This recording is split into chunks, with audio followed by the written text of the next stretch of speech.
and this guy came up to me, and I don't know what was wrong with him. He just wouldn't stop talking to me. And so I said, "Can you please leave me alone? I'm driving here." Thank you.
She's a wild child.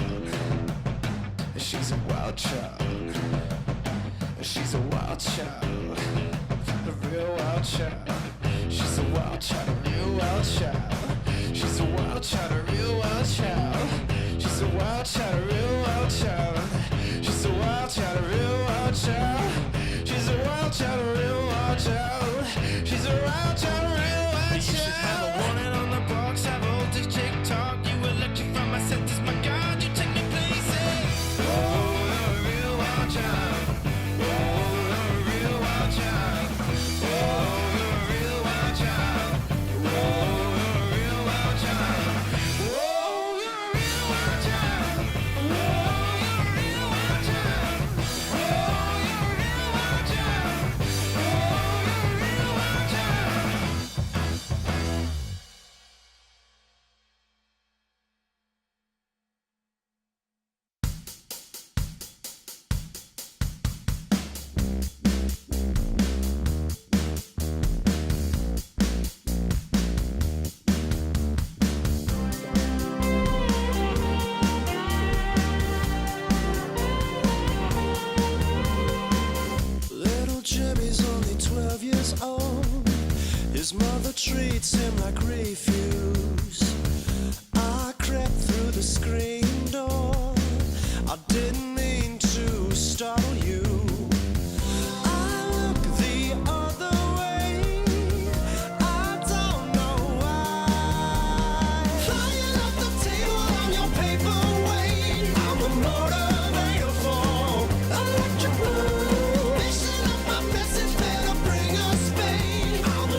Coming to you from Castle Field as QCTV begins the broadcast season for American Legion Baseball. Joe Rulin joined along with Pete Hayes.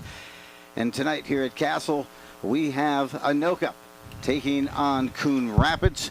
And of course, Anoka, the post 102, part of their Legion Association, and the post 334 for Coon Rapids. And just one game in for both of these teams. A lot of rainouts, Pete Hayes, as the season a little delayed in getting started. But Maple Grove is who defeated Anoka. But tonight, Anoka gets a chance to avenge that loss. Yeah, like you said, there's been a whole lot of rain. But Castle Field sure looks nice with all that rain. It is greened up real nice.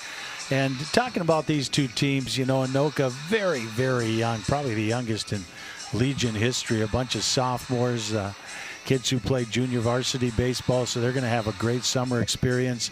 They have two seniors. One of them is on the shelf with a broken hand, and one player who's a college player. Other than that, it's all sophomores and juniors. Coon Rapids looking to get themselves going. A tough high school season, but they have all of their players, and they should be pretty strong here tonight. Hey, a batting order is Chell Norquist. He'll lead off, followed by Jacob Califoot, Price Karen, Jeremy Oddie, followed by Reese Sharp, Jeremy Birch, Hayden McCauley, Max Sloan, and Hayden Lundquist. And towing the rubber will be Braden Graze. Graze is the pitcher tonight for Coon Rapids. In the field, meanwhile, looks this way. In center field will be Nedved. Left field is Quam. In right field, it is Rassett, followed by third at Hauk. Third, shortstop will be Erickson, followed by Ettinger at second. Shoppy will be playing first. Jager behind the dish. And towing the rubber will be Jackson Justice on the mound here for the Anoka squad. What can we expect from Justice? Well, if you ask him, he says he has about 7 pitches. I love it. I love the confidence. I think he has about 3, but he's not afraid to throw that changeup that you really need at this level. Fastball, curveball, and maybe a slider. But he'll mix things up, that's for sure. Great shot there by Dan at field level. Tony behind the plate with the camera work here. Thanks for joining us on this QCTV. And a evening of Legion baseball. I've got some trivia in and throughout about American Legion baseball, Pete, to challenge you on throughout this game. First pitch to the center fielder, Chell Nordquist. He's playing center field. And he'll get a look there at a ball. That time, one of those 7 pitches just off the strike zone. Yeah, Nordquist played a lot of varsity baseball this year, so he's seen this level pitching, and this is the first game for Justin at this level. There's a dead red fastball right there. Marks it for the called strike. Evens the count of 1 ball, 1 strike. It was Anoka who was up 2-0 against Maple Grove. And then defeated 4-2. Maple Grove with some very good pitching on that Legion staff. Swing and a miss on a breaking pitch. Good location that time for Justice. You know, speaking of Maple Grove, that's another very young high school program, so I'm sure that they're going to be very strong this summer. Set in here, the 1-2 delivery by Justice. Takes a little bit off of it and come inside on an off-speed pitch to even the count at 2 balls, 2 strikes. Very little wind during pregame. Now the wind kind of blowing across from right field to left field. Gets him on the swing and a miss. First strikeout of the game. First batter he faces, and 1 in the books. What'd you see from that pitch? Well, a nice job by Justice. It was on the outside corner, elevated a little bit. What I liked was the pitch before. You have him in a 1-2 count, and you're not afraid to throw a changeup. So that's what impressed me about that at bat. Second up here will be Jacob Califoot. Califoot in center field. It is going to be Nordquist at second here tonight for Coon Rapids. Out of the strike zone. Of course, a great benefit also, I always think, is to have that great catcher in Logan Jager. Plays that role and does it well for the Anoka squad. Yeah, Jagger's been the varsity catcher for the last 2 seasons, and he's only a junior, so he's going to get better as we go. This ball lifted high in the air, down third base. Tough play, wind blowing it back towards the left. Little communication, and a snow cone catch at third brings it in. Well, that's a play right there, Joe, where the shortstop needs to call him off. And I know that the third baseman called for that ball, but you call him off because you have a much better angle on that ball than the third baseman. But luckily it turned out okay there for Anoka. Yeah, a little bit more of a wind that you probably didn't get much in infield in any reps along that piece, but 2 down. And Hauk with that out at third on the fly ball. Karen steps in as Price Karen playing left field tonight. And the one thing you won't have to deal with tonight in left field, at least not at this point, is that sun. And I'm not sure if the bugs are out either. The Is that bugs can often get an pretty issue in left bad here field? at Anoka, yes. In all of the outfield, or do you think just left? I'm going to go with left. Pitch inside, but called a strike. And, hey, he's bringing a lot of off-speed pitches as Justice. On the inside part of the plate, great confidence. He's ahead in the count 0-2 with 2 outs here. Top half of the first. Coon Rapids trying to get their first knock. That pitch misses just outside. That's a great pitch right there, Joe. Just nibbling on that corner with an 0-2 count. Overcast night, but still a beautiful evening to be at Castle Field for the American Legion matchup here. He tried to walk the ladder, get him to pounce on a high off-speed pitch. Nice job on getting ahead. Then you can throw those pitches when you're up 0-2. 2-2 delivery. Off the plate. At second, playing a little bit in at second. Well, medium range, I would guess, along with short in outfield. Few steps in at center field. There for Nedved. Swung on and missed. He brought some heat. One chasing. Did Karen and could not catch up. 2 strikeouts in this first inning. Put down 4 Justice, and we're at the end of the top half of the inning. And now we're going to get a chance to see the defense for Coon Rapids, and also let's see what kind of barreling up the Tornadoes can do tonight.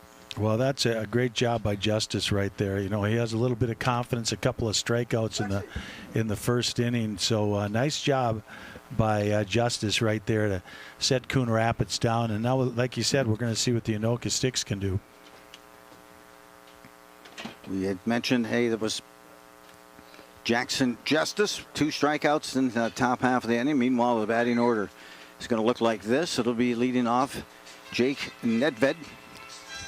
Batting second will be Caden Klungseth. He'll also chance there. Also, he's a number 10, actually. So then we have Marshall Rassett in left field, and then Jason Shoppy. He'll be batting in the 4 spot. Logan Jager will be the number 5 hitter catching, and Jonas Hauk playing third, batting 6th, followed by Noah Quam, Caleb Erickson, and Jack Ettinger. Well, Jake Nedved's the guy. He's the catalyst for Anoka. Lots of speed, played center field on the varsity, started the season as a shortstop, moved him out to center field, and he was great out in center field. And he can bunt, he can run, he can steal, and he's a junior, so he's the catalyst for Anoka. If they can get him on base, they can make some things happen. Looking at that defensive formation here for Coon Rapids. We have Califoot in the center field, followed by Sloan in right. Karen will be in left field. Meanwhile, the infield looks like this. Lundquist at third. Adi will be at short. Nordquist at second. Birch at first. And McCauley behind the plate. And pitching will be Braden Graze. He had some time at varsity pitching. He's a southpaw, and we'll see what kind of stuff he has. Pete, you probably had a chance to see a bit of him as you were part of that Anoka Tornadoes varsity baseball team. Yeah, what we saw, you know, he has a big whooping curveball, but control was his biggest problem, as he showed right there on that first pitch that was way outside. But if he throws strikes, he has a funky delivery out there, and he can cause some problems. Misses on his first 2 offerings, trying to nibble at that outside part. That was the big problem with Coon Rapids this year, was pitching, and throwing strikes. So they're going to want him to throw some strikes. This one lifted. Center field there in time. Moves over. And retired. Start off the bottom of the first. Nedved on a fly out to center. Yeah, might have wanted to see him take a strike there with those first 2 being so far outside. Instead, swinging on a 2-0 pitch, which is fine, but flew out to center field. Number 10 here stepping in, Caden Klungseth, the number 2 hitter. He is the EH/DH for tonight. He's hitting for the pitcher, Jackson Justice. First pitch called to strike, ahead in the count. Grazé. Spinner that time didn't quite come back over the plate and missed it outside, so evens the count. 1 ball, 1 strike. American Legion baseball. Boy, it is. We think the baseball season in the spring goes fast. This is like rapid fire. It sure is. They play about 30, 35 games in about 6 weeks. So you are playing all the time, not a whole lot of time to practice. 2 or 3 tournaments. I know that Coach Garlick gets him in, so lots of ball. That's it. Head coach Don Darrell Garlick there. Base hit up the middle. Good pitch. And Pete, there you saw he took a couple of pitches, a couple of strikes, and got that ball and barreled up to get the first knock of the game. Good piece of hitting there by Caden. And we move to the number 3 hitter, and Rossett Marshall steps in here. Rossett is playing right field and batting third, also wearing number 33. We can't fit any more 3s into that formula. 1 pitch, a ground, 2-hopper to third, just in time to get the lead runner, and will not be able to turn to double play. And there you saw him pounced on that first pitch. That first at bat, a breaking pitch, or at least an off-speed pitch, and he reaches, does Rossett on the fielder's choice. Yeah, nice job by Lundquist there, the third baseman. Nice little 2-hopper to him. Went to second base in plenty of time, but made sure that he made a nice throw. Jason Shoppe gets his run here at the number 4 spot. And you had a look at him also this year through the baseball season. Yeah, Jason played when I coached VFW for 2 years. We had him as a 9th grader and as a 10th grader junior season. And the thing that I noticed about him is he put on a little bit of muscle. He got a lot bigger, and he's a baseball kid. He loves to play the game. Chance here, a submarine pickoff attempt at first.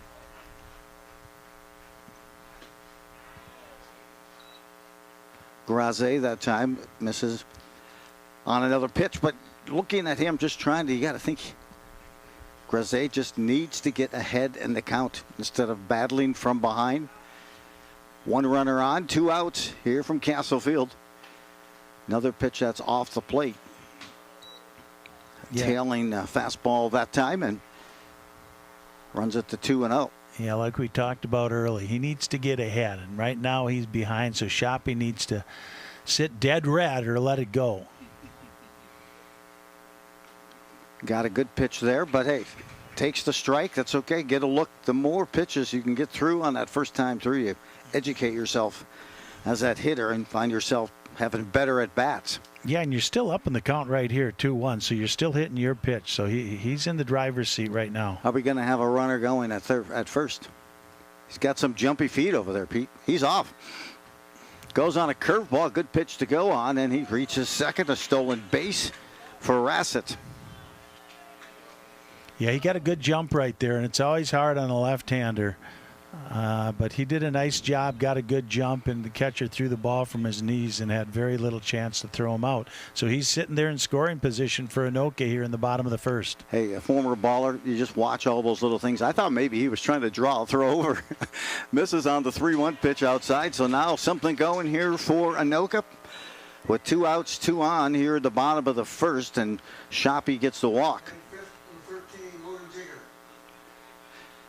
Logan Jager will get a look here as the 5-hitter and a chance to get his RBIs rocking and rolling here for the season.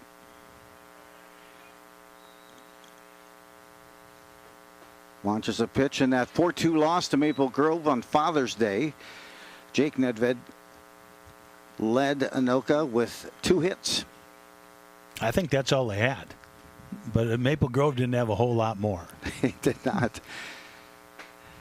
Coach Garlick sent me some notes on that as well and said they had a 2-0 lead into the 5th. But Maple Grove rallied back for that win on Father's Day. 2-0 the count. Patient hitters here. Rips at this one high in the air, does Jager. This continues to go foul, and now it's out of play. So he pounced on that breaking pitch right at the letters. You want to be real disciplined right here again with a 2-1 count. And this kid has some power for Anoka, and you sit and you get your pitch, and otherwise you let it go because the pitcher for Coon Rapids, he's not going to blow it by you. So if you go 2-2, you're still okay. 2-1 delivery. Comes inside. Pass ball. Catcher, I think, probably maybe a bit crossed up on that pitch selection. The catcher, McCauley. So now runners.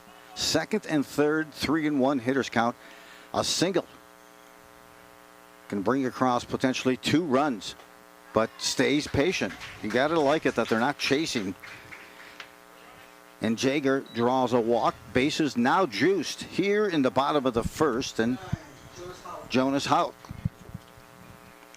See if we get a visit at all from the coach of this Coon Rapids squad, and Matt Mossy.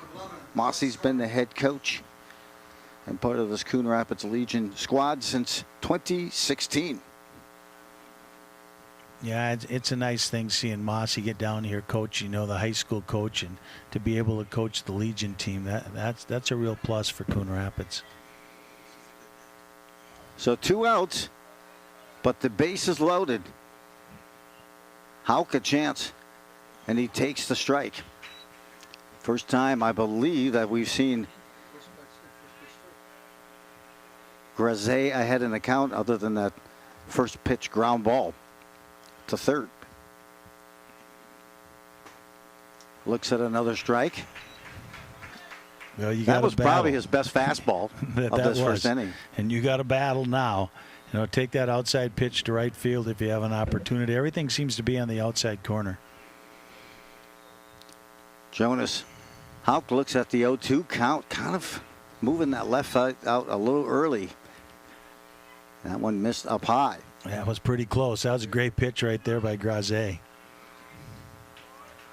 1-2 delivery with the bases loaded here at bottom of the first for Anoka. Comes inside, pops this up. And that's foul, out of play. They'll reset, and that breaking pitch started middle of the plate and ended up on the hands of Hauk that time. And he lives to play another pitch, does Jonas Hauk. The third baseman here for Anoka. This delivery swung on and missed, brought the heat and blew it by him, and left the bases loaded for Anoka in the bottom of the first. No score. We'll return with more Legion baseball coming your way here on QCTV.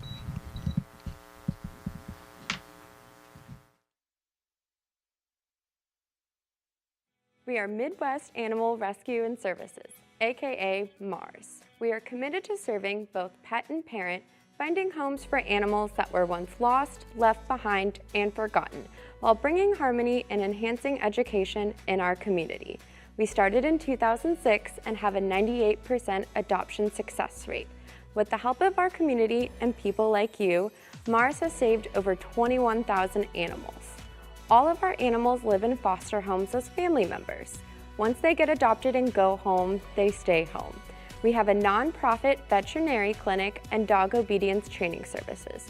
We are actively supporting both ends of the leash, both people and pets, breaking down barriers and building community. Visit our website, www.midwestanimalrescue.org, to learn more and join our Mars community today.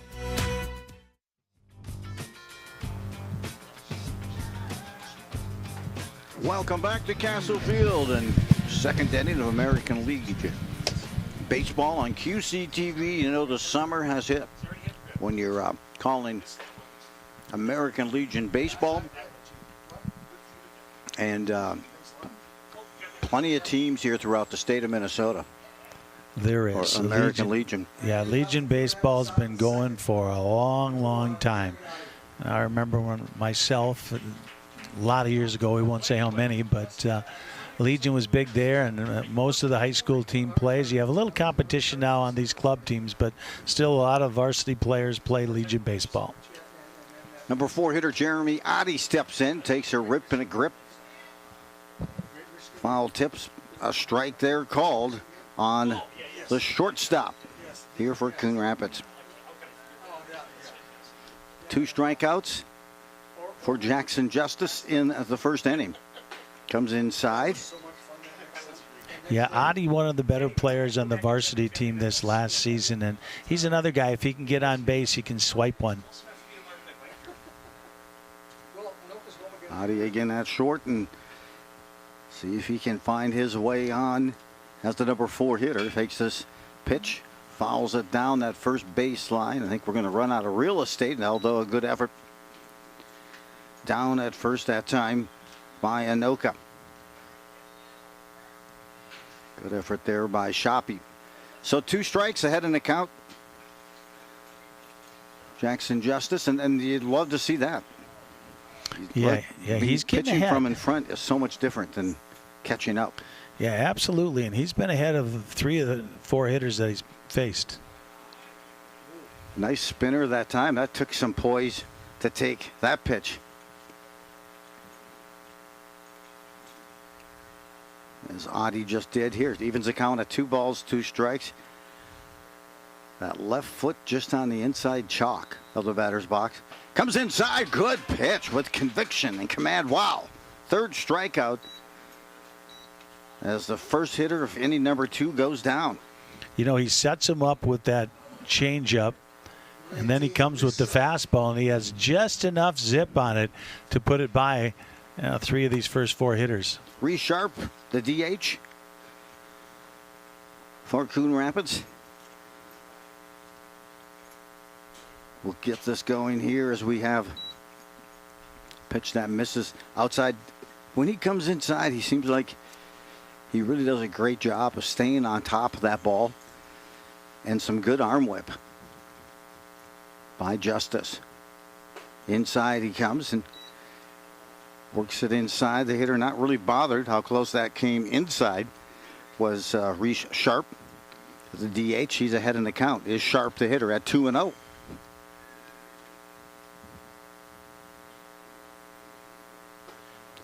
Good pitch. That fell off the corner.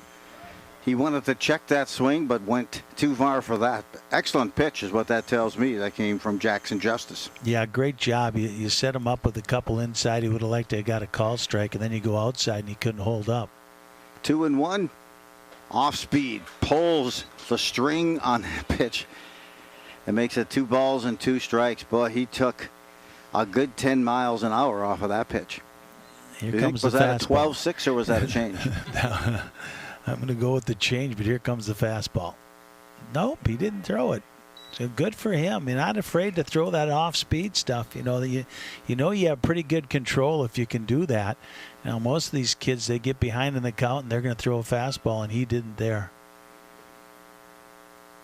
A 3-2 delivery brings the heat. This one flared foul and out of play. And again, we mentioned it in that first inning as well, when you have Logan Jaeger behind the dish. Maybe calling those pitches, you think? I was just wondering if Coach Garlick's calling them down there, and it looks like Jaeger's calling the pitches. I know at the varsity level, Blancett calls the pitches, but I'm sure that Logan's loving calling the pitches here.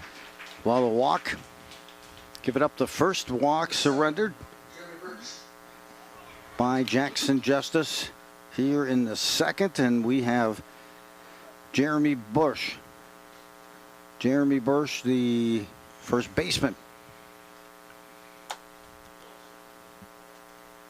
His first at bat, as they still run through. They took a rip and a grip and missed on that pitch. He's not your typical big, tall first baseman. He looks like he's probably the shortest guy in the team, but I'm guessing that he has pretty good hands over there. Yeah, can probably flash a little of that leather and bring some of those digs. Another off speed. Good job on the throw down by Jaeger that time, and just in time. He's got back the runner. Now 1 out, 1 on, runner at first ahead in the count 0-2.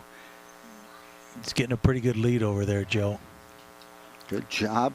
Good pick-off attempt and back just in time. Was sharp. I'll look here with the 0-2 account and comes inside. Didn't miss that hitter by much. That's where you say, turn that shoulder in, and take the hit. It was a changeup, so probably wouldn't have hurt too bad. That high heater, no. And it's a natural instinct to get out of the way of that. And don't you always tell the kids when they're younger, hey, just turn your back, turn it in. It's and hard to do. It never leaves a mark. No. Well, they can't see the mark, but hard to do. Inside, boy, working the count here. Doing a great job at this at bat is Birch. 2 balls, 2 strikes, 1 out. Sharp at first, and he reached on a walk, and you're right, Pete, he continues to extend that lead. Does Sharp at first. He's off and fouled straight back. Yeah, he had a pretty good jump right there. I think he had that base if the hitter went to foul it off, but hitter did a nice job. He had 2 strikes on him. He got to protect that plate.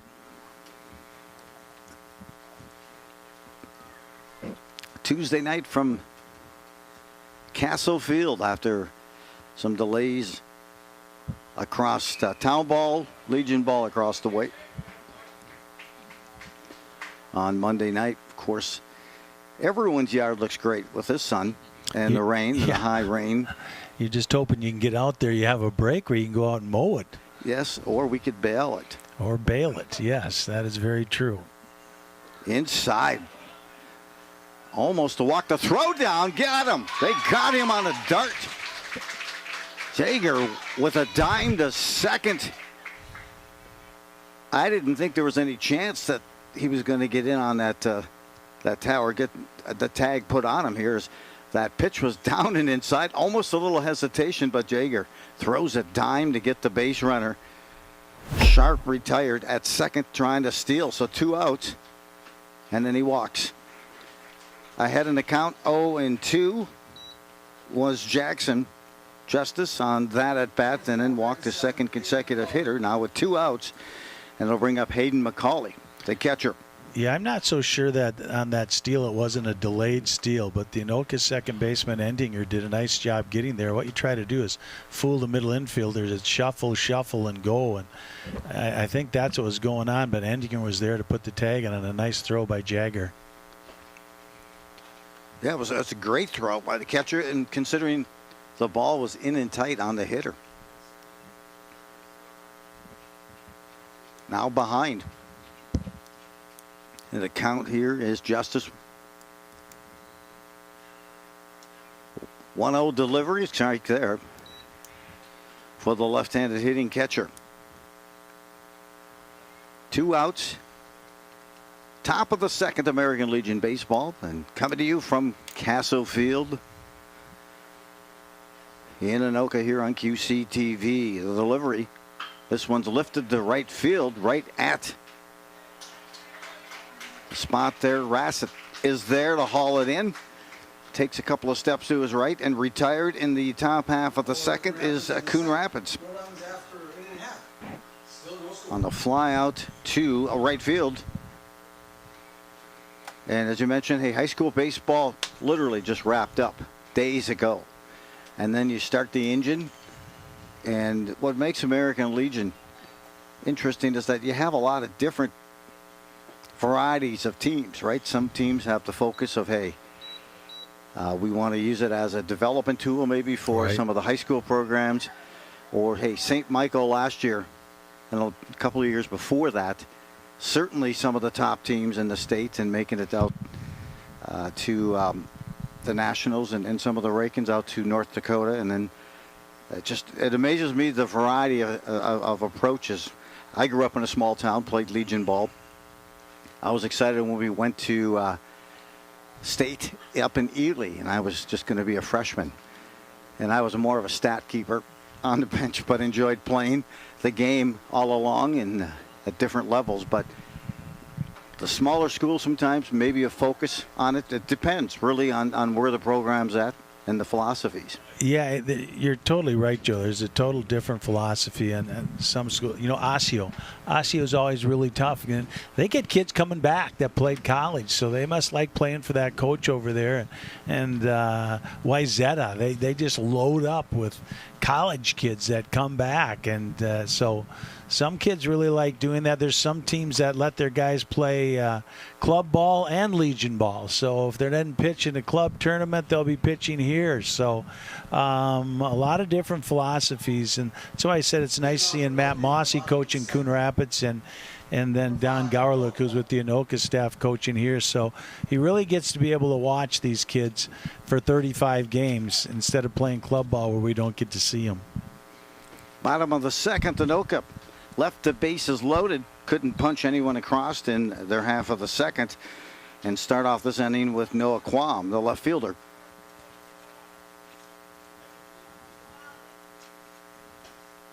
Called strike the time. Greze had trouble finding that strike zone early in that first inning. And that one looked like it almost slipped out of his hand at the point of release. 2 balls, 1 strike. Kind of came back and found that command later in that first, including the strikeout to Houck to end the inning. That one again goes wide. When 3 balls and a strike. When he misses, Joe, he really misses. And it's not a hard call for the umpire, but he did a really nice job getting out of that bases loaded jam in the first inning. A walk here. So Quam, some good patience, reaches first on the walk, and Caleb Erickson, shortstop, due up now for Anoka. Anoka Legion post 102. Yeah, Erickson's a sophomore. He's a kid that, we're looking at. Hopefully he can progress over the summer and become a regular varsity shortstop. Got a very athletic kid, so this is a great experience for him. Squaring the bunt, at least giving that indication, was Erickson, and the throw went over to first. As Quam was trying to grab an extra step. Number 8 hitter in Caleb Erickson in the box. Squares again, this time a straight steal. This one's almost in the center field, if not knocked down by the second baseman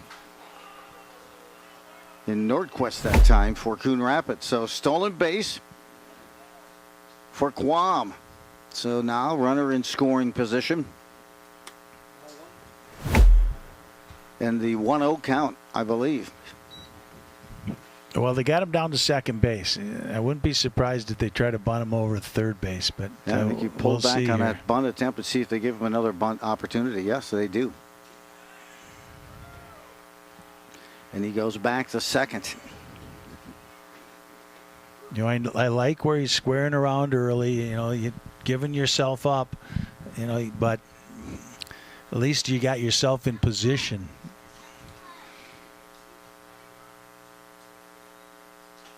Pitch misses up high. Having trouble to find that zone. And this year and this early in the Legion season, I swear you gotta play your first 7, 8, 10 games just to kind of find out what kind of a team you have. As you kind of get that feel, runner going. Quam is throw down and thrown out on his stolen base attempt by Quam, trying to get the third. I don't know that he got the best jump. Sometimes with that lefty on the mound goes, but yeah,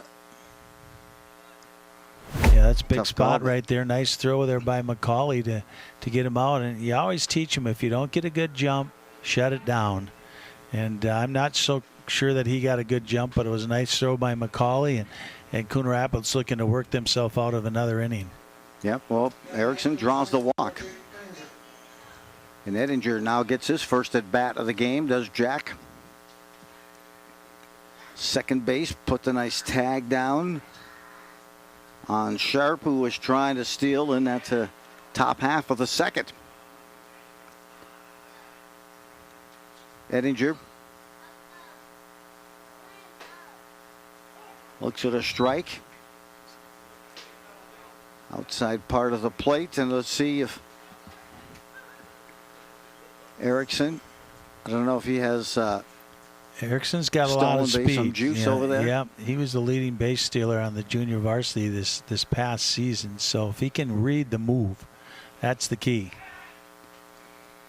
It's always tough on a left-hander. I used to hate those left-handers. Not that I had any speed, but yeah, submarine pickoff attempt throw. Right. Yeah, I wasn't going too often.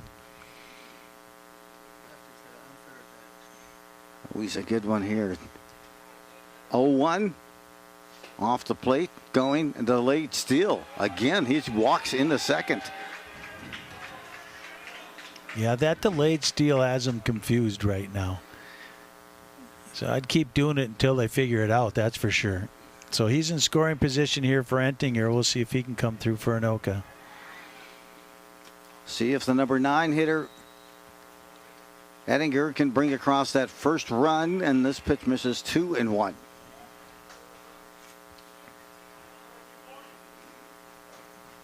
One out, and what do you think? What are the odds of Erickson trying to steal third? I don't know. After the last guy was thrown out, I don't think I'd be going anyplace. Left that one up around the letters. Did Grisey, and just underneath, just missing on that swing was Edinger, fouls it straight back to even the count at 2 balls and 2 strikes with 1 out. Anoka has reached base twice this inning, both on walks. A spinner misses outside. 3 balls and 2 strikes, and we're going to see here because they'll flip the lineup. And Nedved, the leadoff hitter, I'm sure pretty anxious to get another at bat. There's Jake after picking up 2 hits against Maple Grove. 3 walks in this inning. Yeah, he's thrown a lot of pitches in these first 2 innings, that's for sure. Grisey having some trouble finding the plate. So runners first and second, 1 out, and now the leadoff hitter Nedved will step in, and he'll see if he picked up any tutorials from his first at bat.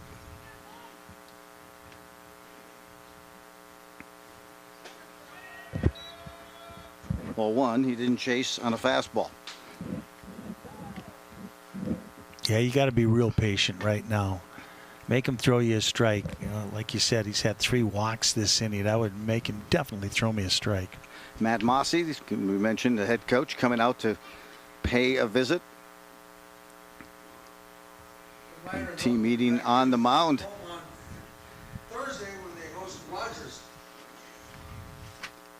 Some good action here at Castle Field. Coming up in the next couple of days as well. Some town team ball. The Bucks and the Aces tomorrow night here at Castle Field, and then it'll be Rogers coming to town to take on this Anoka Legion team. On Thursday, this field's going to get a lot of use, kind of like that field in Sacramento where the Oakland A's are playing their game. I had seen that they're going to have 155 games played on that field in 161 days. That's a lot of baseball. And that's not an infield. Ask many of the players, or that dirt, or even the batter's box that was built for MLB. Great lace. Nedved saw the pitch he wanted right out of the gate, but a little too overzealous on that swing and ahead on that foul ball rip. Yeah, he's not up there looking for a walk, that's for sure. He's a confident kid, and he's going to hit anything that's close. The center fielder.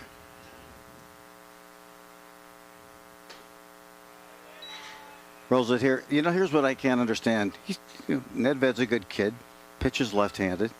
Throws left. Why is he hitting right-handed? Why waste that left hand of that bat and go right side? And so, I kid, of course. Have that cross up straight back. He throws it, almost deposited it into center field. Enough for a nice play by the second baseman to hop on over there, Nordquist, as he kind of suspended his throw for the time being. Bases at first and second here for Anoka. Another golden opportunity. They left the bases loaded in the first. Nedved watches the pitch up high, stolen base, down the runner, and out. Second base runner thrown out at third here in the second inning. And for a guy who doesn't catch or hasn't caught a whole lot this season, McCauley has thrown 2 dimes here in the second to get a couple of base runners at third for Anoka. Good throw, good tag, and he got him. So 2 down, still a runner at second. At that time, Edinger that time advanced on that stolen base, and getting the walk is Nedved. So this is the 4th walk of that inning. Now's a good time for an opportunity for a base knock as Caden Klungseth will step in. He singled his last time up. The shot up the middle. Well, I have to change something here, Joe, and it makes a little more sense to me. You okay with that? Number 7, Jeremy Birch, is playing second base. And I was talking about being the short first baseman. Yes. And I think Nordquist then is probably the first baseman, number 25. But I know 7's out there at second base instead of first base. I was wondering why the shortest kid on the team was over at first base. So I think they gave us some misinformation. This one's hit on the jam. This is to the gap and down. 1 run is in, hitting, squaring up Klungseth. He'll get a double. 1 run is in. The second run is in, and here in the second inning, Anoka has jumped out with a 2-out double by Klungseth to take a 2-0 lead over Coon Rapids. Well, nice job by Caden Klungseth right there. Base hit his first time up. And that one he jumped on and lined it into left center field. And with Jake Nedved's speed from first base, he was flying around the bases. And Anoka's up 2-0. So nice job right there by Klungseth. And, you know, the key thing with Klungseth is he kept his hands on top of that ball instead of allowing him to come underneath. 2 consecutive hits. The first a single, this a double for Klungseth, and the ROI is a couple of RBIs as well for Caden. And now we get a look at Rassett. Marshall Rassett reached on a fielder's choice, his first at bat in the first. This one's popped up towards the Coon Rapids dugout and bounces just short of the dugout and out of play.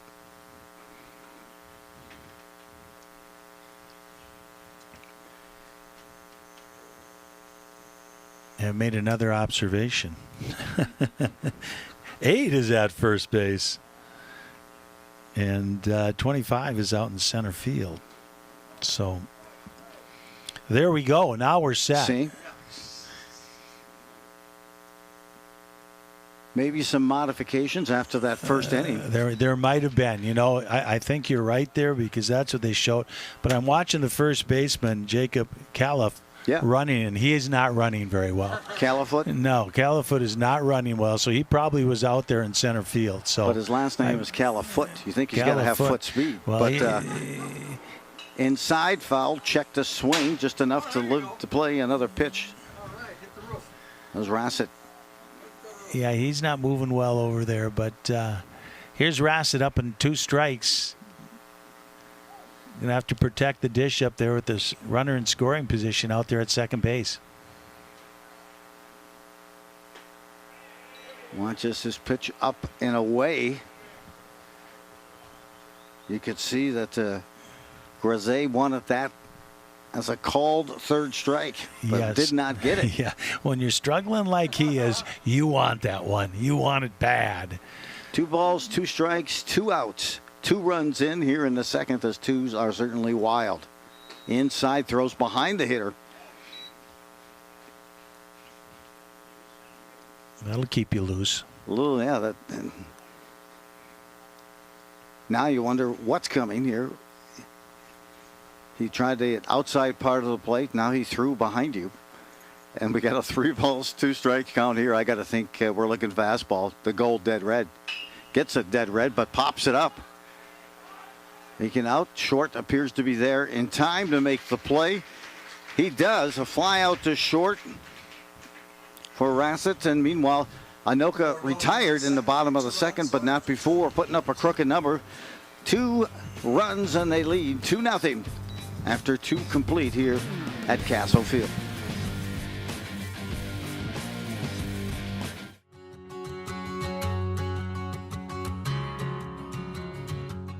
Rum River Art Center is your local nonprofit organization located in the Old Milk Factory near downtown Anoka.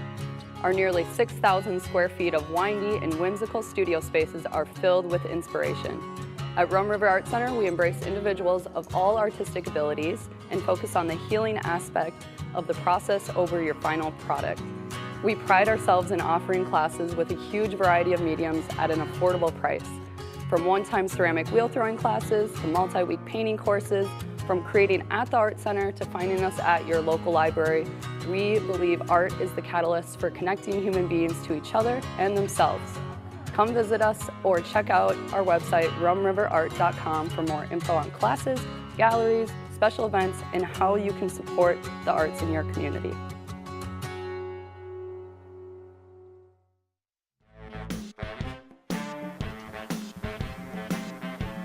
Castle Field is where we are tonight here on QCTV. Joe Rowland joined along with the great Pete Hayes. And it is a 2-0 lead in American Legion baseball. As Anoka has that early 2-0 lead after a 2-out single by Klungseth in that second inning. American Legion baseball, in the matter, it's the North Hennepin League for American Legion baseball. And I've got an early need to know by Joe for you. Question for you, Pete. Need to know. I need to know. Okay. I'm going to give you a number. This is going to be like Karnak. Okay. And Johnny Carson. I know I'm dating myself on that. But tell me, what could be Jeopardy? 377. 377 on the need to know by Joe. What does that number reflect? As the first pitch to Sloan is down and away by Justice. 377. Man, oh man. And it relates to American Legion baseball. 377 teams in the state of Minnesota. Yahtzee. See, you got it. That was a pretty good hint. You got it. And then, hey, 276.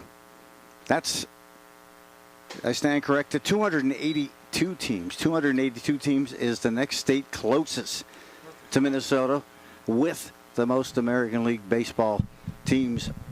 What state does 282 represent? Well, it's not Iowa because they play high school baseball in the summer. North Dakota plays a lot, but I don't even know if there's that many cities in Iowa North used Dakota. to play 3-on-3 basketball. Do you remember that? Yeah, I don't know. I'm not going to make 6-on-6 on the court. make any comments on that, but 282 teams. Let's go with Illinois. Had Jeff Nelson, super fan in here, trying to get his guy. at North Dakota, I believe. It's Pennsylvania. Pennsylvania. Swing and a miss and a strikeout. Retired is Sloan to lead off here in the top half of the third. Well, that's what you ask from your pitcher right there is come back in, throw strikes. Don't walk anybody. Make them earn it. You put 2 runs up on the board, and Justice comes out and strikes him out. So nice job by him. Some might say justice prevails. Justice did prevail there, that's for sure. I'm not attempting to get political at all, but of course we have Jackson Justice. That is strikeout number 4 for him. As we are here in the bottom or the top half of the third, Hayden Lundquist steps in. He's had a chance to look at a series of pitches. Meanwhile, as we talk about the number of teams participating as well with a number of teams for American Legion, Nebraska is third with 276 teams. So Minnesota 377. Pennsylvania has 282. Nebraska 276. And then Wisconsin 218 teams. And then North Carolina in the top 5 with 105. Well, the Gopher State, they play it here at part of it here at Castle Field, and you see teams from Nebraska. You see some really good teams from Nebraska, some really good teams from North Dakota. I know that Gopher Classic is just phenomenal to watch and great ball. Up and in, missing there. Now full count, 3 balls, 2 strikes, 1 out. Excellent ball across the way, and last year the World Series of American Legion Baseball swung on and missed. You gotta love the velo, the get up and go on that high-paced fastball coming the way there from Justice. Yeah, I think of the 5 strikeouts that he has, probably all 5 of them have been a high fastball. You know, and he's not afraid to throw that changeup and that curveball. But when it comes down to it, that's his out pitch. Yeah, he's making them chase. Back to the leadoff hitter and Nordquist. Not too much of that Norwegian heritage going on. We've got Lundquist and then Nordquist as a leadoff hitter. Chell struck out his first time up.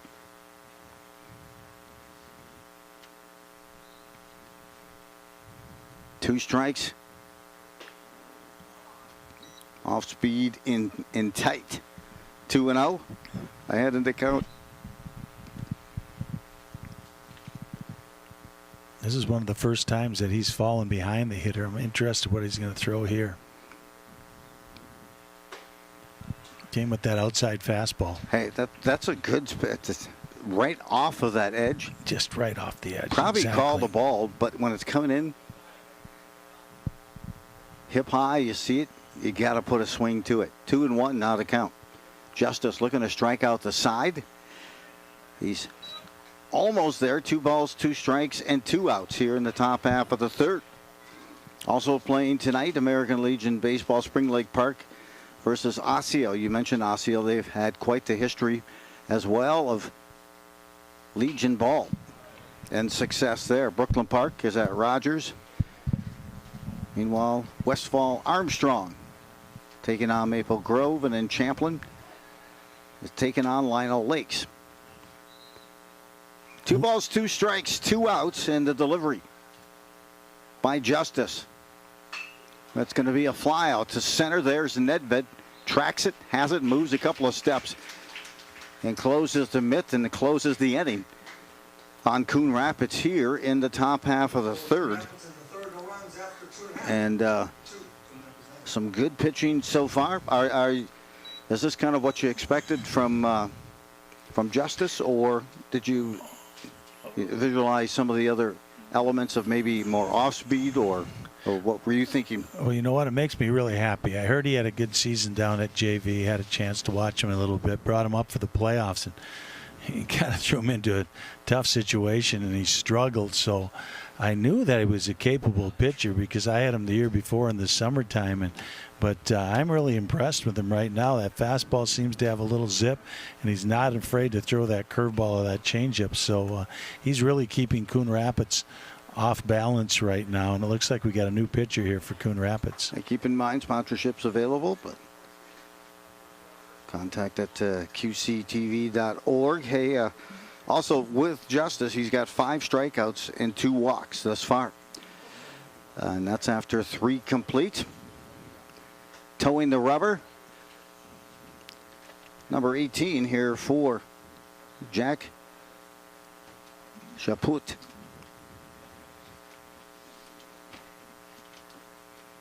Yeah, Chaput that time is getting his first pitches, and first pitches for Legion. I can safely say that because it's the first game of the season for Coon Rapids. Who's pitching now for Coon Rapids? Who's the pitcher? Again, number 18. Chaput gets his final throws in. A right-hander. I'm not sure if the starting pitcher's on the bench. I'll survey the outfield to see if found a spot there. So Chaput gets his look, pitches, and now leading off as a number 4 hitter, Shoppy, Jason Shoppy.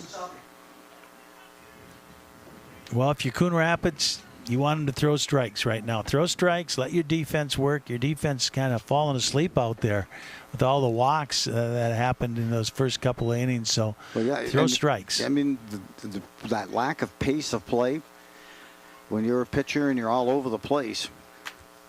He surrendered 3 walks last inning. And if not for the help of the catcher who threw out 2 base runners of Anoka, the outcome could have been even worse than the 2 runs that Anoka put up in that second inning.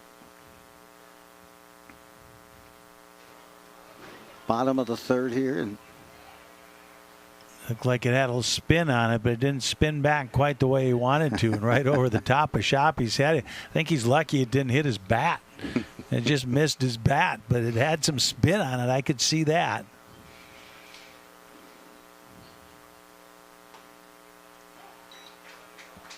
hits the corner.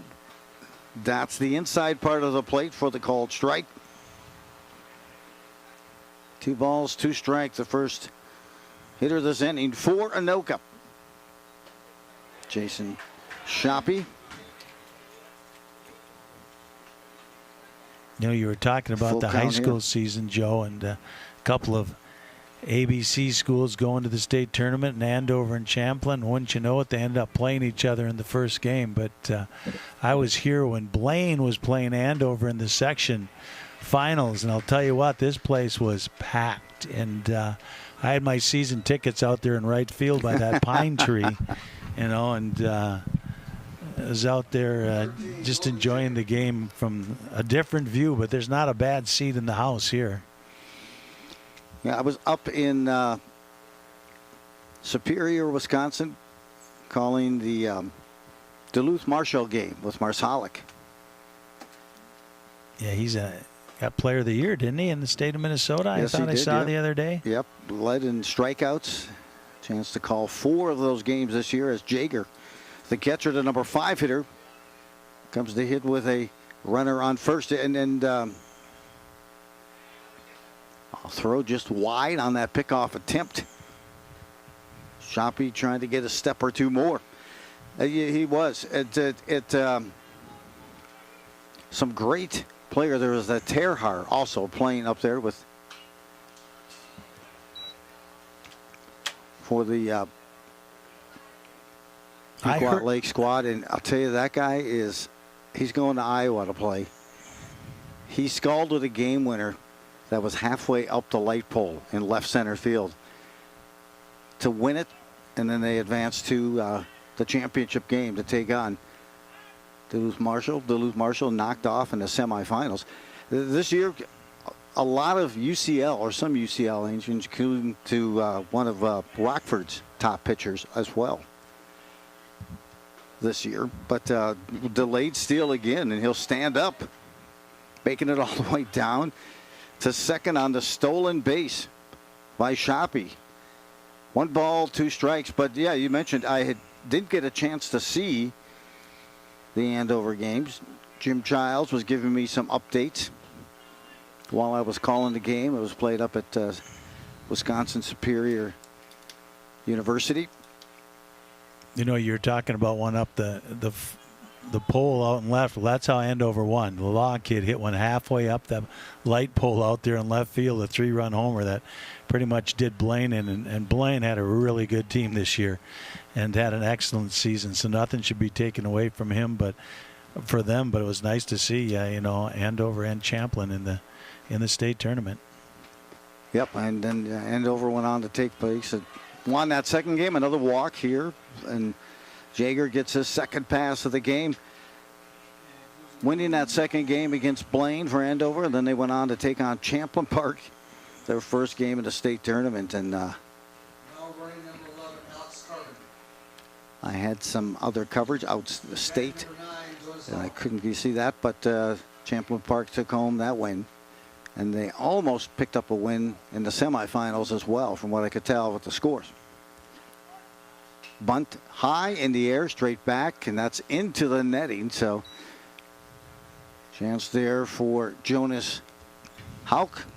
Hauk struck out his first time up. Coach Garlick looking to move those runners over, and he said he has a number system this year. So he has numbers he calls out instead of giving signs. And I like that. I like that fake bunt slash swing. That time just underneath it. I've always liked the hit and runs. You know, as you and I have coached too, is maybe a hitter struggling with something. It's sometimes easier to know that you're going to swing that bat no matter where it's at and get that confidence going with a hitter. Hauk here, down 0-2. Runners at first and second. Anoka a chance, and a pulled strike called. Looking that time is Hauk. Well, when I did my internship, I was at Mankato Loyola, and the Hall of Fame coach Chris Bean, he used to give that hit and run, Joe, with 2 strikes all the time. With 2 strikes, he made sure that they weren't looking at it and they were swinging. And he did it a lot. Out goes, gets caught looking. A punch out in the first of the game here for Chapat, who's just into the game. His first inning. This one hit the right field deep, but getting there, hauling it in the right for out number 2 after a well-struck ball by Noah Quam. Reached on a walk his first time up, this time retired on a fly ball to left field.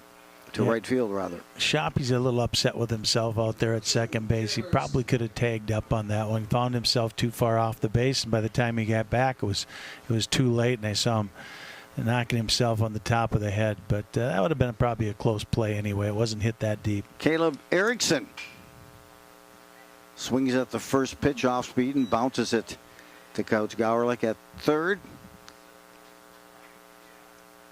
Makes the grab and tosses it back to the third baseman here for Coon Rapids as we have 2 outs. Still runners at first and second. As the runs for Anoka scored in that second came with 2 outs. That on a double by Klungseth. A throwback in time.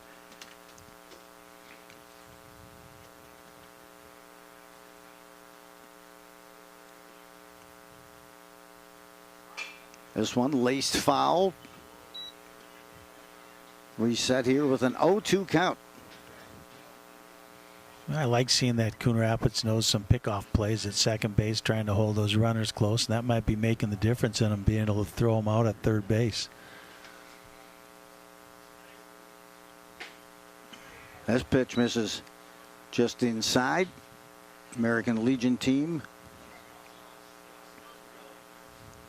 and led by Don Garlick, the record of 117 and 66. Been coaching the squad for quite a while, builds a good rapport here and develops that in the 7th season. 2 balls, 2 strikes, and 2 outs. Here we go. The number 8 hitter, Caleb Erickson, looks at this pitch, drives a fly ball to right. There it is, closing up, good tracking, and a fly out to right for Erickson. And Anoka is retired here in the bottom of the 3rd.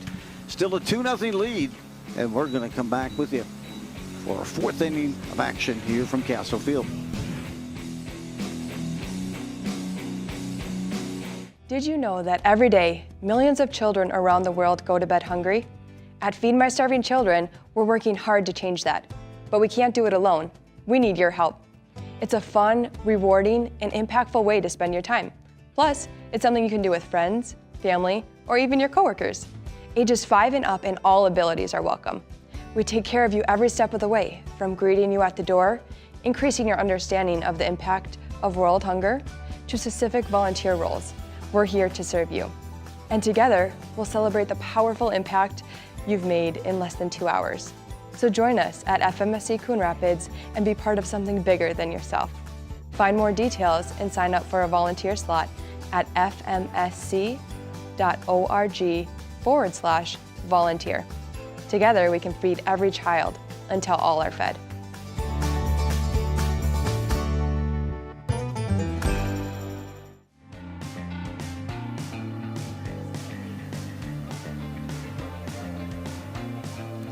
Tuesday night baseball here from Castle Field. Joe Rulin along with Pete Hayes.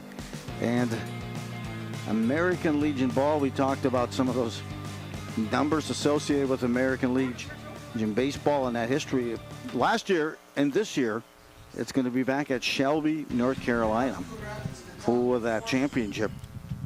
That's a good baseball state, North Carolina. They play a lot of good baseball there. I have some good college teams out there. And had a chance. I'm watching a little of that College World Series. I love that stuff. Up top here in the opening pitch is Coon Rapids going to try to get something going here in this top half of the 4th.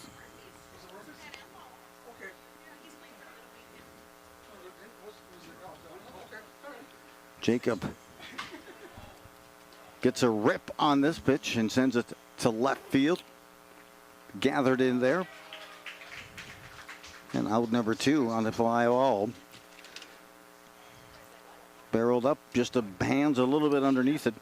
And that's a fly out to Quam in left field. I think that's one of the first 2 pitch at bats we've had all game long. It's been. We were talking about that in between innings of, wow, it's a lot of pitches, a lot of watching, and maybe now that they're getting their second at bat here for Coon Rapids, the number 3 hitter, Price Karen. They're getting their second look here at Jackson Justice. Justice, 5 strikeouts, just 2 walks.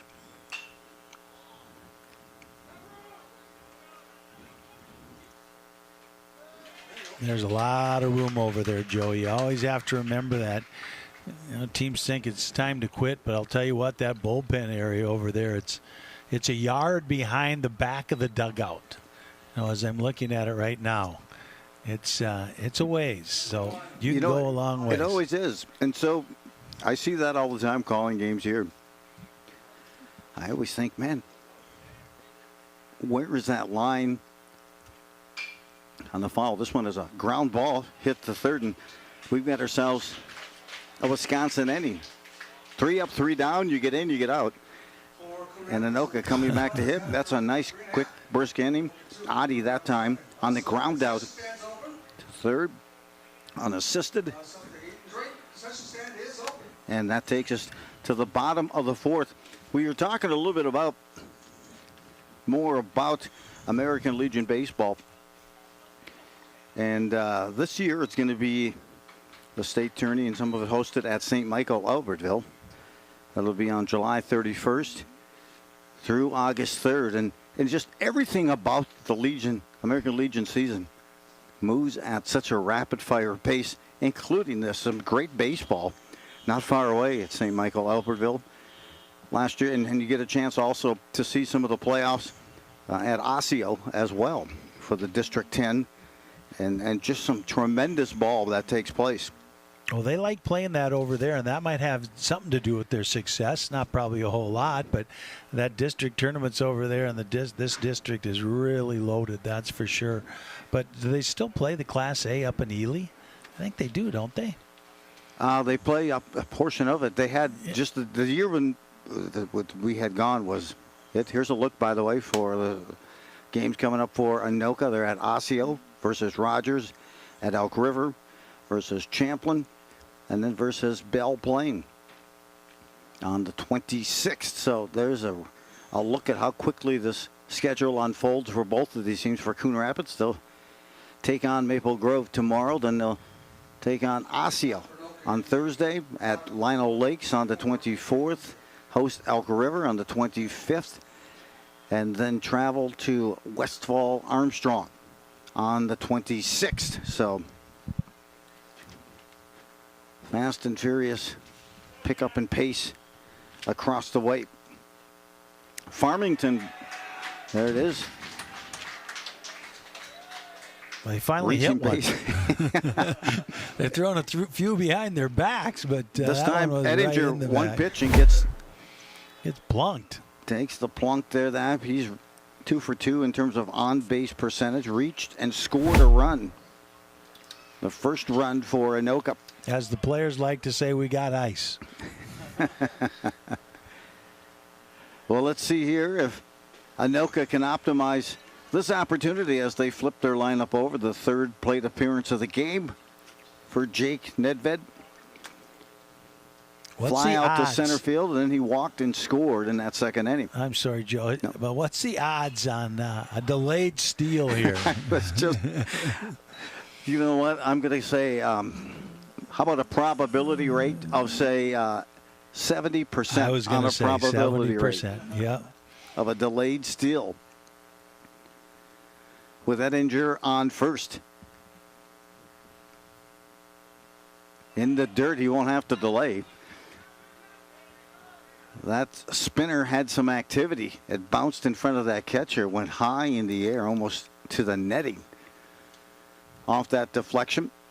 And so quickly the second base is the number 9 hitter on the stolen, or on the pass ball rather, is Edinger and Nedved.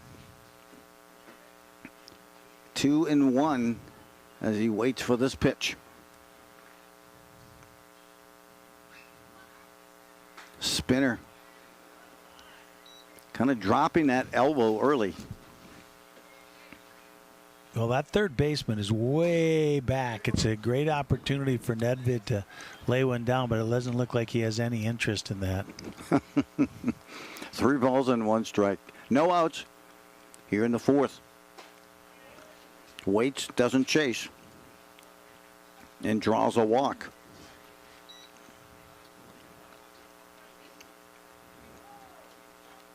Well, here comes Caden Klungseth. He's got a couple of hits here for Anoka so far. It might be the only 2 hits. And that would be correct. 2 hits the game here, the only 2 for Anoka, but they have reached base on,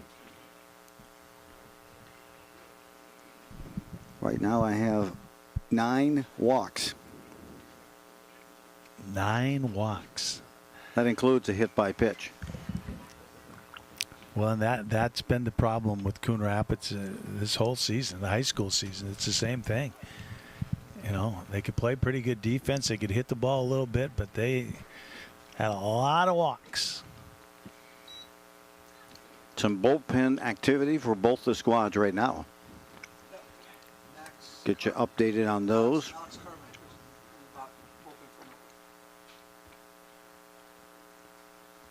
A 1-0 delivery here, and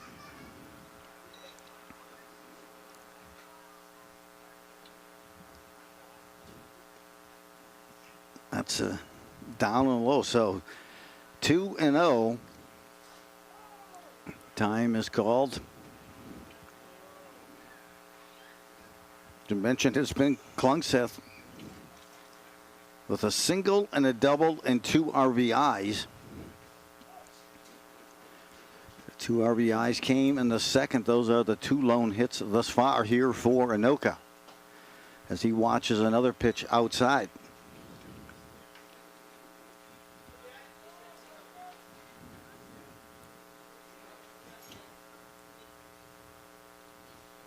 Some action in that bullpen. Looks like it might be Alex Carbon, perhaps, warming up for Anoka. There's another walk. We're in double digits with that walk. And here's the crazy thing. They have 10 walks, but Anoka only has 2 runs. They run themselves out of a couple of situations. They also left the bases loaded, so now's the time to make hay if you're Anoka. Yeah, they need to kind of take advantage of this opportunity, unleash it.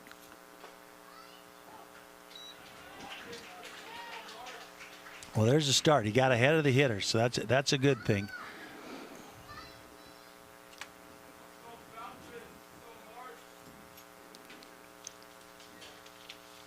This one straight back. Last couple of times up for Rassett. Reached on a fielder's choice. And then he flew to short. So this is actually one guy they've been throwing strikes to. They've got him down 0-2 right here. Swung on over top of that pitch. Rassett goes down swinging. Still the bases juiced for Anoka with 1 out, and Jaeger. Excuse me, Shoppy is stepping in here. He's reached twice on walks. Well, it looks like Coon Rapids has them up on the corners and halfway back in the middle. Yep. Double play there.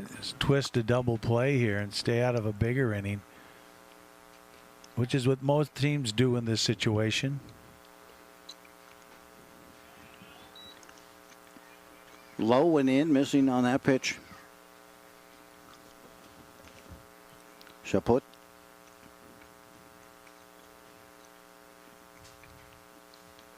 A 1-1 pitch into delivery home. 2-1. Boy, it's almost like these pitchers are trying to throw too perfect.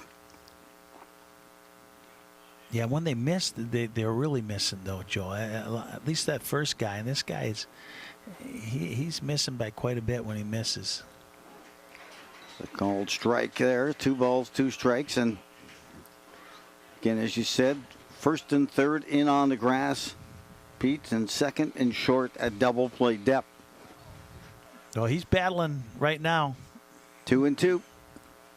That's what Shoppy needs to do. Shoppy over the top, bounces this back for a foul ball, lives to play another pitch. Yeah, there was a slow curveball right there. It almost got Shoppy out in front, but he stayed with it. So good at bat, good battle by pitcher and batter.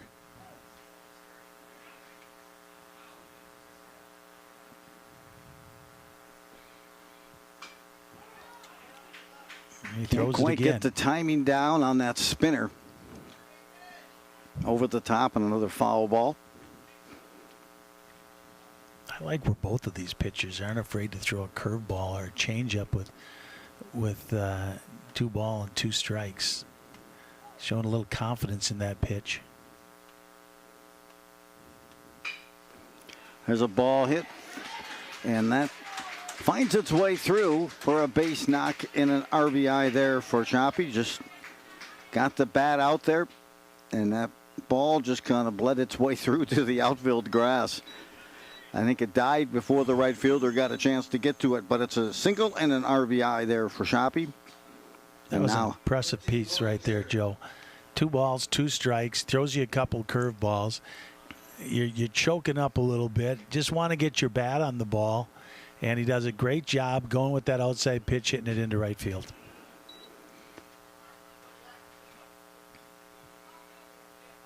Jaeger here reached with a couple of walks himself, the number 5 hitter. Ettinger scored on that base knock. Ettinger on the evening with 2 runs scored. So he has scored 2/3 of the runs here put across by Anoka as we are in the fourth. 3-0 lead. Let's see if Anoka can put up a crooked number. Swung on and missed on a spinner just off the plate. 2-1. Well, he's in a good position right now to bust this game wide open.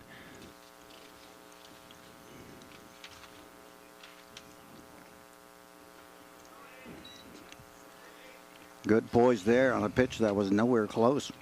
Nice job by McCauley there, getting out there and knocking that ball down. Jagger's sitting on a 3-1 count.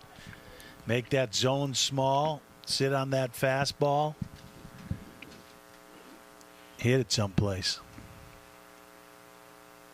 Ready, here's the 3-1 pitch and a ground ball to short. Get the lead runner at second. Lose the ball on the exchange. They'll call him out and the transfer to call. So a force out, fielder's choice for Yeager. One more run comes across for Andover, and that was Nedved. Scores his second run of the game. It's been the 9-1 hitters come across with all 4 runs so far here for Anoka. Well, he didn't hit the ball hard, but he did the job, you know, and he hit a ball just slow enough so they couldn't turn it over on him, but he did a job. Instead of striking out, he got that runner in from third base, and Anoka has 2 more on the board. And he mentioned, if you're a fielder, you're like, oh, come on. It's so tough to stay so focused when, well, I'll be honest, 80% of those pitches are missing, and you in the field are just trying to keep your head focused and ready for any activity. He's down in the count here, 2-0. Runners at first and third. Well, we've gone an hour and 20 minutes, and we're not quite through the 4th inning, and it's only a 4-0 game. You know, if it was 9-5 or something like that, you might say okay. Called strike that time on a fastball that hits the mark. 2-1.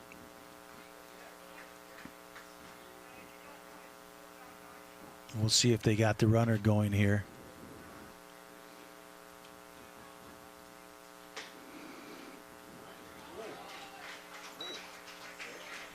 Well, it might have been a little outside, but that's okay. That's okay, exactly. I totally understand the umpire. Totally understand. That's going. 2 balls, 2 strikes, 2 outs, and 2 on. Lifted foul. Jonas Hauk at third base. Would like to get a nice single here. He struck out his first 2 times up. Swinging the first time and caught looking. His second at bat in the third. High spinner, didn't check his swing. He goes down. Third strikeout here tonight for Hauk. And meanwhile, Anoka pushes across another crooked number. 2 more runs. They're up 4-0 after 4 complete here at Castle Field.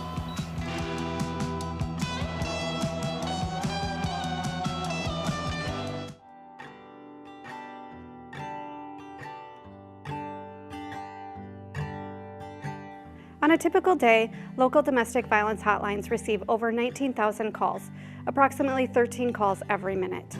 In Minnesota, over 68,000 people experiencing rape and abuse reach out to domestic and sexual violence programs for safety every year. Domestic, sexual, or relationship violence is never your fault, and everyone deserves relationships free from violence.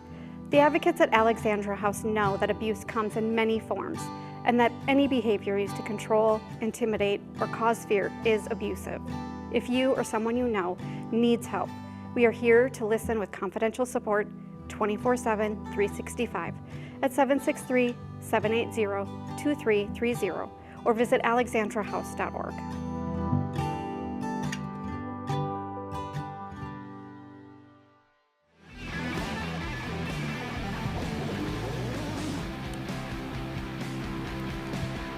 Welcome back on this QCTV sports presentation. Joe Rulin along with Pete Hayes. The super fan just down to the right on the PA and adding some input from time to time. Uninvited, of course, input as it's a what's new top half of the fifth, and it's a 4-0 lead for Anoka. American Legion baseball. This the first game of the season here, covered for QCTV. A lot of rainouts have happened across the way. Last night, I know another game that was going to be covered was the Low Gators in Forest Lake and Metro Mini action, but a rainout for that game as well. Anoka 0-1 after their loss to Maple Grove. Try to even their record here against Coon Rapids here in the fifth, and you know, a 1-2-3 inning for Anoka defensively. Their last time up, and Sharp steps in here. You know, I think that's what gave Justice another inning. A couple pitch counts, you know, in his favor and getting out early, and is doing a really nice job out there for Anoka, and that's a 2-pitch at bat. So getting ahead and making hitters hit his pitch. There's a foul ball, a fly out. Birch now gets a run. Birch has reached on a walk. And I'll tell you, the portfolio and the numbers been impressive here for Jackson Justice. He's in the fifth here with 1 out. He's just walked 2. He has struck out 5.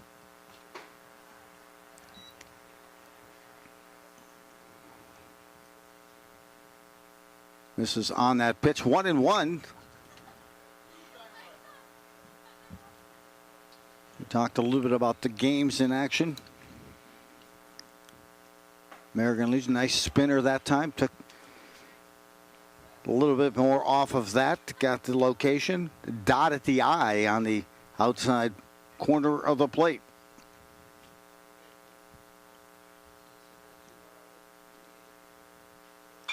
This one's lifted in the air.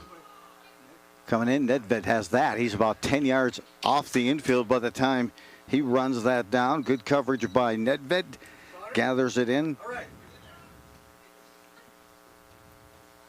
Well, Nedved's going to go get everything, and we found out that he's a really good center fielder, and he'll run from pole to pole, you know, to get a ball. An old shortstop, so he wants the action, and he's going to go get everything out there.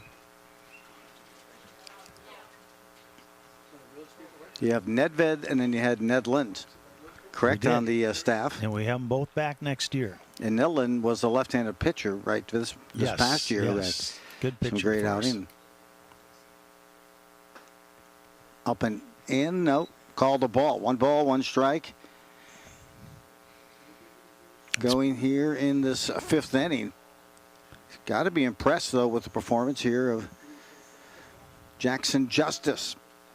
Boy, he did a great job. He froze the hitter on that pitch. Just didn't think that one was going to hit the outside part of the plate, or at least not even get that pitch.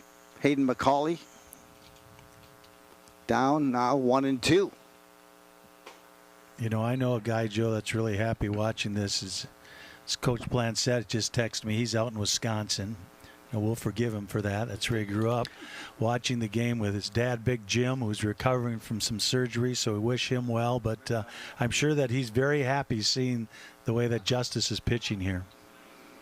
Yeah, I like how that ball comes out of his hand. A nice spin, good release. And when it comes out with that fastball, it just kind of surprises the hitter. I think it's got some extra jump, some velo. He really does, and he's not afraid to throw those other 2 pitches. 2 balls, 2 strikes, 2 outs. Here we go with a pitch that misses up high. Again, just 2 walks in 5 innings of action here for Jackson Justice. 5 Ks, looking for the 6-pack right here. A 4-0 lead and a strike. No, missed the outside part of the plate. Well, that was close right there. Awfully close. 3rd walk of the game. And now the number 8 hitter stepping in, and coming to bat here is Max Sloan. Sloan just his second at bat of the game. And he struck out his first time up. A called strike on the pitch by Justice. He's getting ahead of a lot of hitters. That's been key for him. Then he can throw what he wants to throw. This one's hit hard to center field. Going to give a chase. Back there, backpedaling, has it. And underneath it is Nedved to make the play. Probably the best struck ball of the night by Coon Rapids. Takes it deep to center field, but Nedved backpedals and makes that catch to retire. Coon Rapids here in the top half of the fifth. Yeah, I'll be curious to see if, oh, wow, we're done for now. They pop it here and get to some of that music. We got Coon Rapids coming back here as a little stretch, fifth inning stretch, some music going on here at Castle Field. I didn't know if we were at break or not. Guess not, right, Joe? Are we live? We are back here, yes. Oh, man. Here at Coon Rapids Legion. This is Anoka, Castle Field. Here's the temperature, 73 degrees. It is a spectacular night to be outside. I hate to say this, but no mosquitoes. I have yet to get a mosquito bite this season, and now I'm sure I'll be, converged on my walk to my vehicle at the end of this game. Humidity 72. Why is there no mosquitoes with all the rain that we've been having? Well, I think this is probably about ready to hatch, as I've seen some helicopters out today and over this week, and maybe some activity. But, yeah, it's been excellent. Hey, what a great night to be at Castle Field here on QCTV. Joe Rillen and Pete Hayes, the bottom of the fifth. And Anoka, a couple of crooked numbers. 2 in the second, 2 in the fourth. Jumped out to this 4-0 lead, trying to even their season record of 1-1 on the season. But they still have some work to do. As they head here, speaking of work to do, the Twins have some work to do. That they do. They've been struggling here lately, and looks like Rice Lewis is back on the shelf. And not sure if Buxton's back in the lineup tonight. And they had a few pitchers out, and they got a little work to do, but long season to go. Yeah, hey, we're some of the top players too. A bonus need to know for Anoka and their Legion players, and one certainly that comes to mind. Who comes to mind for you as one of the favorite all-time Legion players? All-time Legion player. Trent Palmer. Trent Palmer. Yep, Trent Palmer is probably the number one guy. He was pretty doggone good in the field. He was pretty good on the mound, and he was the last guy here sweeping the dugouts. So that's the kind of kid you really like to have around. But yeah, we had some good pitchers. Nathan Cully is down at Mankato. Yeah, he was actually the pitcher of the year here in the NSIC. He did very well. Awesome job by Cully. Then also you've got Hauge, Jackson Hauge. Second team All-American, Jackson Hauge. Wow, that is just crazy. He was a good player. Did he barrel up this year in Kansas or what? He just went crazy. I'll tell you what, I'm so proud of that kid. He's another hard-working kid. That's, just like Cully, and those kids are hard workers, and they're getting paid off for it. Yep, they're getting their ROI. And, of course, another player has been Regan Reeder, All-State in 2023, playing at Illinois now. There's a walk. Well, he's in the transfer portal right now. And I'm not sure. I talked to him before January 2nd, and he said he was going in the portal, but I haven't checked here lately to see where he's at. But, yeah, he's another very good player playing up in Duluth right now in the Wood Bat League and doing well.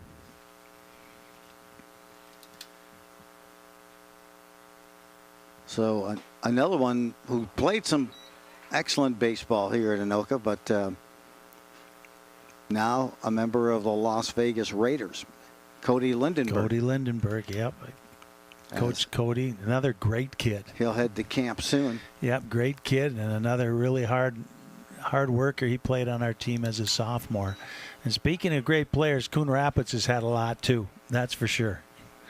That is for sure. They've had a great baseball tradition over at Coon Rapids, and they had some really good players going out of there. I know Boxwell was coaching with the high school team here this past season. He was a great player for the University of Minnesota.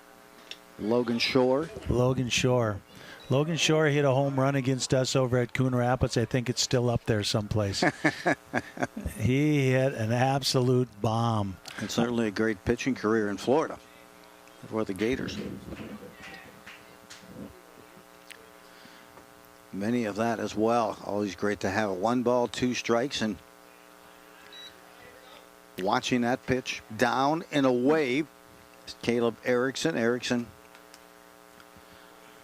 had a fly out and a walk on the evening. This one a ground ball hit the third, bobbled, and an error.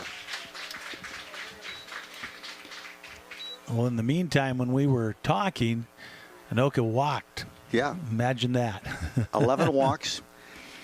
And I'll tell you, it's not that, hey, I keep picking a scab, and I'm sure the experience and the coaching, too, from Coon Rapids and, of course, Matt Mossy is, boy, an error like that is just sometimes, maybe it's just from watching too many pitches in the field and not getting contact. And there's a pass ball, or see if it's a pass ball or a wild pitch. Runners advance to second and third. And here's a guy in the number 9 hitter, Jack Ettinger. He's optimized his at-bats, at least his plate appearances. He's walked twice, walked once and then hit by a pitch, and scored 2 of the 4 runs here for Anoka at the number 9 hitter. Not sure if that was a pass ball or a wild pitch, but Hayden McCauley's been back there squatting for a long time. Goodness. He's been in that catching position for a long, long time. He's received a lot of pitches tonight. And in the dirt again. We saw somebody warming up for Coon Rapids about an inning or so ago, but I'm just not sure. First game of the season here for Coon Rapids. And depth maybe not ready. Everybody is back except for the shortstop, who just looks to the sky there as he watches the 12th walk of the night. And I think we're going to get a pitching change in this 5th. Yeah, Mossy's seen enough. Few too many walks. You know, you got a couple more games this week, though, so where do you go? You know, and what did you have to start with? And I guess we'll find out here. Yep. You know, some of that time, too, is you want to run your catcher out there to maybe stop some of that as well. Give him a break. A lot of tosses. And number 19. Yeah, that's the DH, Reese Sharp. He's coming in to pitch. And you know, when you have guys who walk a lot and you need a lot of pitchers, you might discover somebody this summer that's never been a pitcher. Right. You just throw them in there to eat up innings, kind of like in the major leagues when you're far behind. And no, that's happened with the Twins here as of late. And bring in a guy, and he does a pretty good job. Not that he's going to be a pitcher, but he does a pretty good job. And maybe Coon Rapids can find somebody here.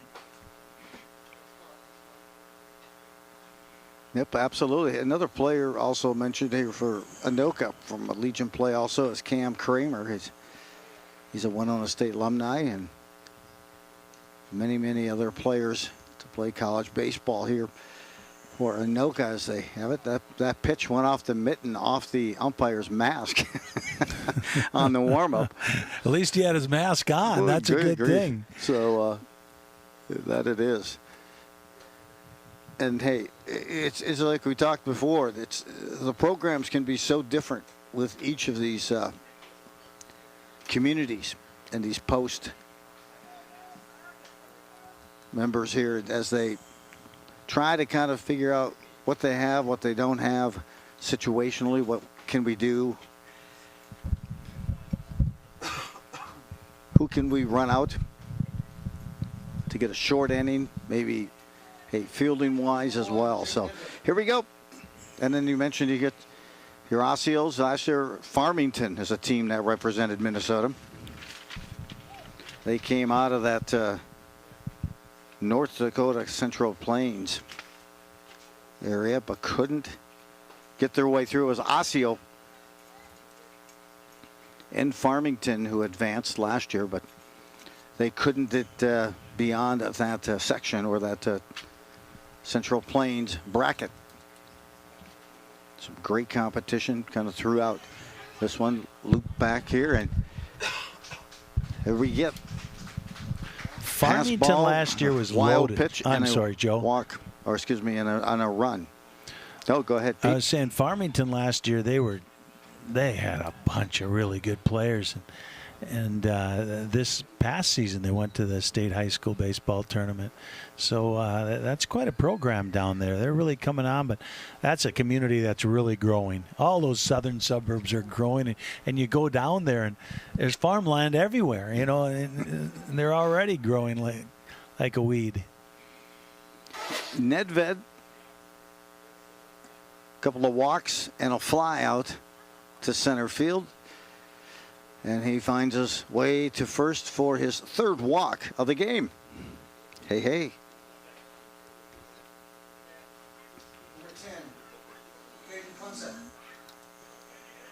Well, here's the guy who's got a couple of hits for Anoka. Klungseth, base is loaded. Anoka's up 5-0 in the bottom of the fifth. Bottom of the fifth. He walked his last time up, gets a look at a pitch, and right now it's just finishing up on the almost coming across his body on these pitches, which tail away from the hitter and out of the strike zone.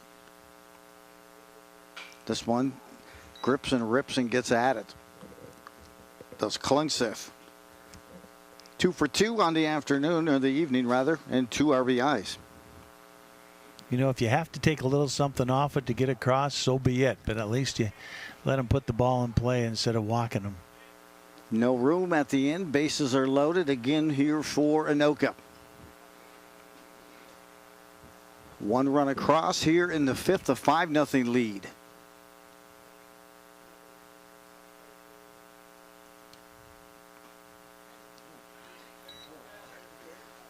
Just misses on that pitch off the plate.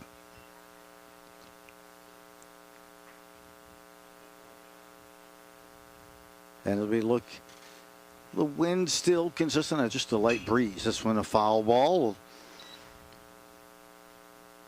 Down off the batting cages, and 2 balls, 2 strikes, and no outs. This is a chance to erupt into a huge inning. I see the Anoka squad has a third base coach down there.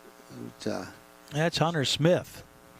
Hunter Smith, an old Anoka player, and still plays town ball. And now what happened? That thing bounced before it even got to the dirt on a a wild pitch. I'm sure if the catcher heard me say that was a pass ball, he might turn around and fire a ball up here. Yep. My goodness. I don't know if that one went more than 7 feet. So now that second run across. I think I'd be swinging at anything close, because if I was the umpire, I'd be calling anything close. There's a rip, a high bouncer, gets beyond the reach of the pitcher and caught between second and third. I think they just threw him out at third base. Straight off a little bit, Jack Entinger, and he got thrown out at third base. Off just a little bit too far. So Anoka's taken himself out of a few innings, getting thrown out at third base on 2 steals, and that one right there, not a real great base running error, but he's young and he'll learn by it. Quam and Erickson have scored this inning for Anoka, 6-0 to lead. Number 33, Marshall Russett. And Rassett will get a swing here, perhaps.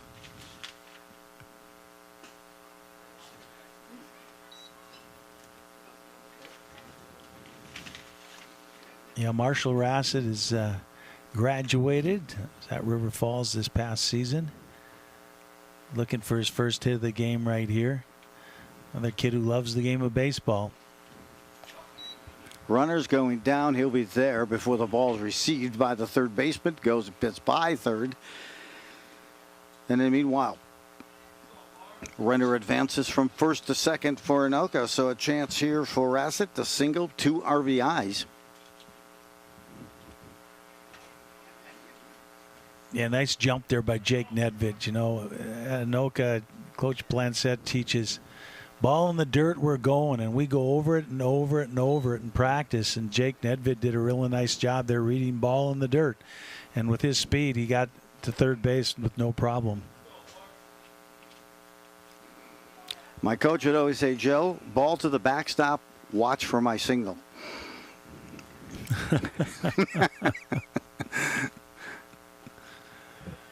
Draws the walk. Those are trending tonight. Rassett picks up a walk, and the bases are loaded once again. Well, Shoppy had the same position last time up, and he punched one through the right side. Barely got it through the right side, but 2-2 battled off a couple of curveballs and put one through the right side.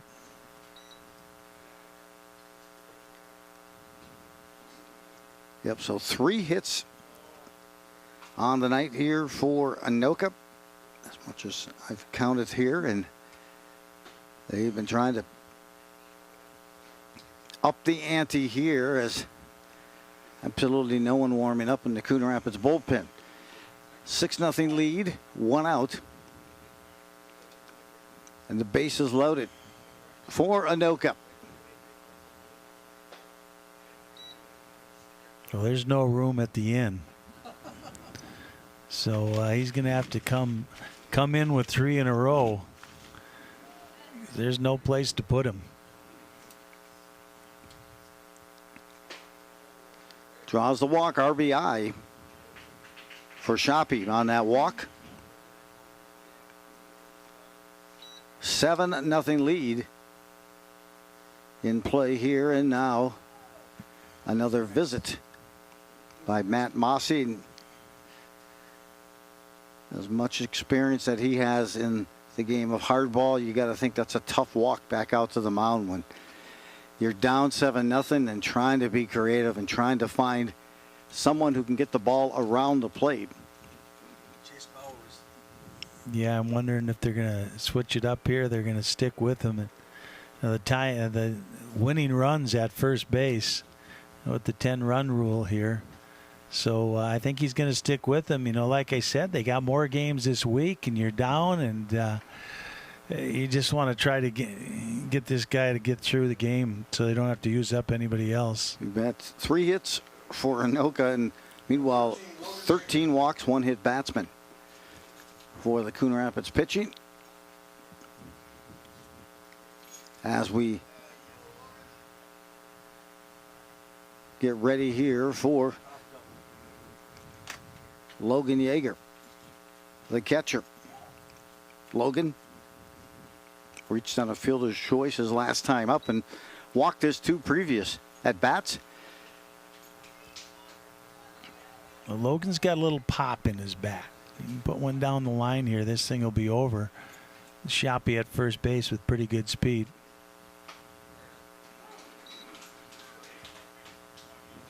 Called strike there. 1 ball, 1 strike, and center field for Coon Rapids in a bid. Meanwhile, left field deep, as is right field, and missing there on a pitch.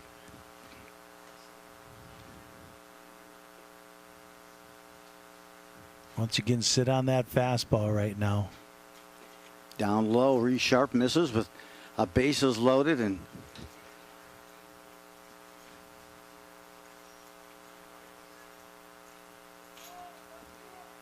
it's 3-1 count here. Let's see if he can get a pitch he likes, and this one's out of the zone. A walk and an RBI will be credited to Yeager on that walk, and another run pushes across the plate. Well, that puts that winning run at second base in Shoppy, and looks like that's going to be it.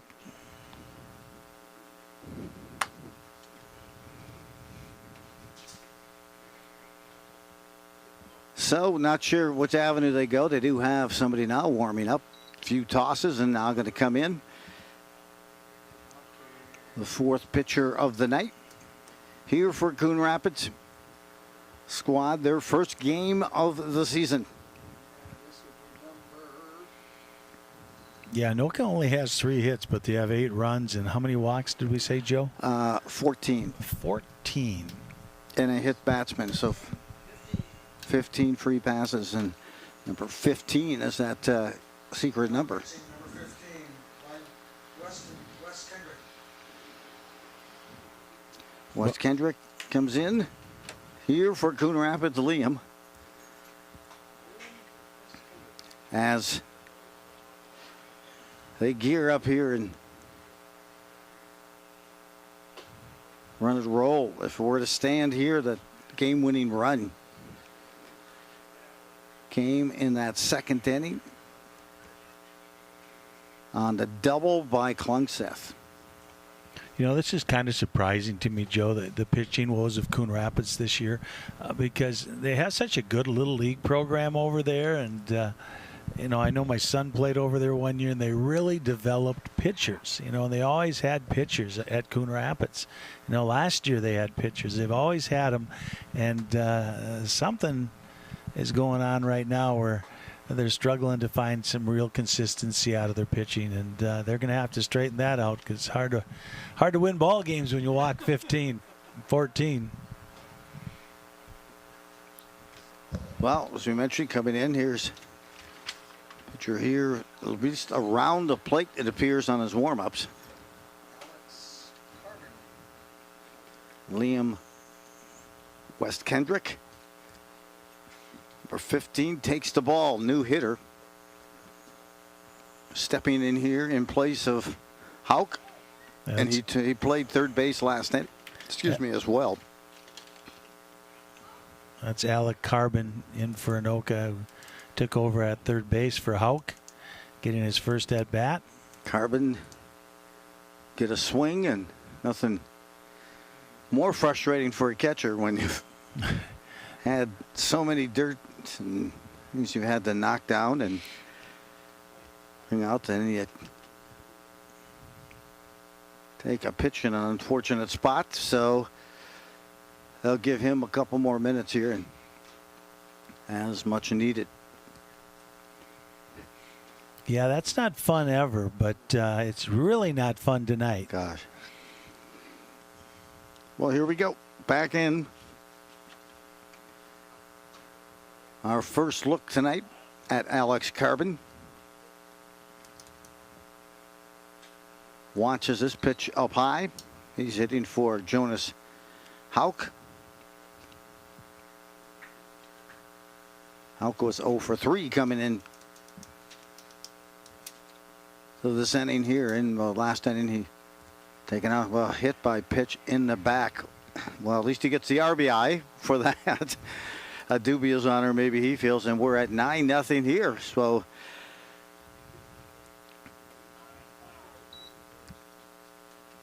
looks like we got a pinch hitter here. Yeah, got to give these guys some reps. This is Langdon Davis.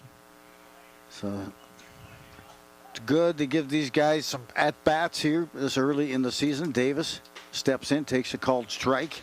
1 out, bases continue to be loaded here for Anoka. The infield is in.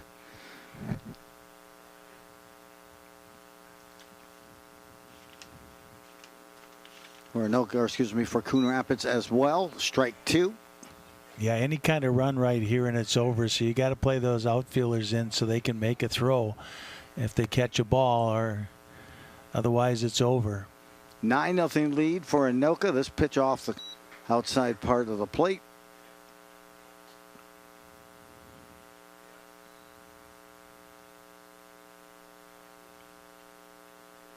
Landon Davis getting his first at bat here tonight, and gets the strikeout.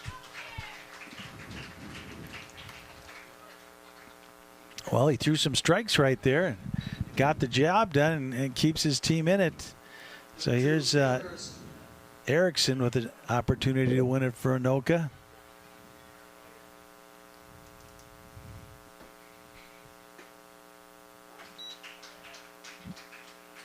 He gets ahead right away.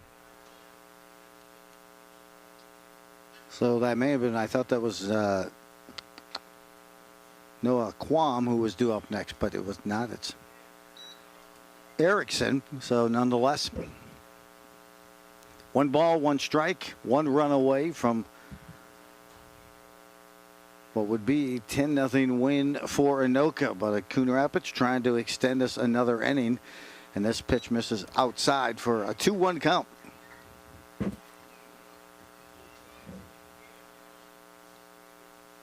Another crooked number put up here for Anoka. So thus far 5 here in the 5th, and that one misses. Nope, they call that a strike. 2 balls and 2 strikes. Well, he's coming in and throwing some strikes, so giving his team an opportunity. 2-2 to Erickson.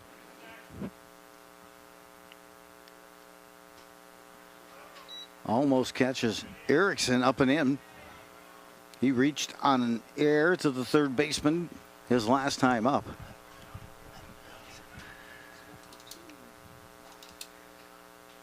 All right, here we go. A walk and then a fly out to left field in his other at bats.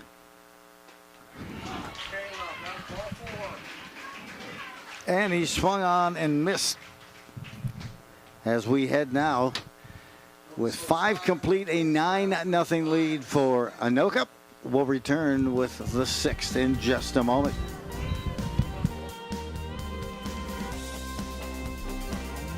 In a world where physical health often takes the spotlight, it's easy to overlook an equally important aspect of our well-being, mental health.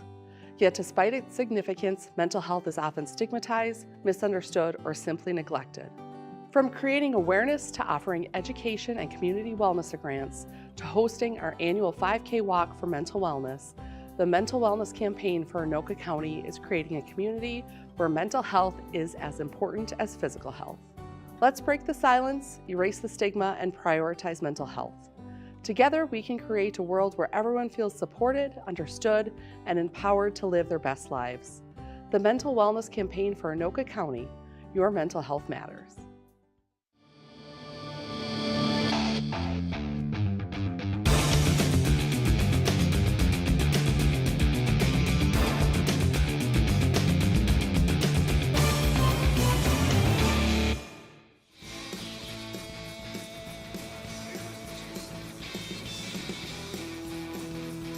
There we get a look here at field level. Coon Rapids try to overcome a 9-0 deficit.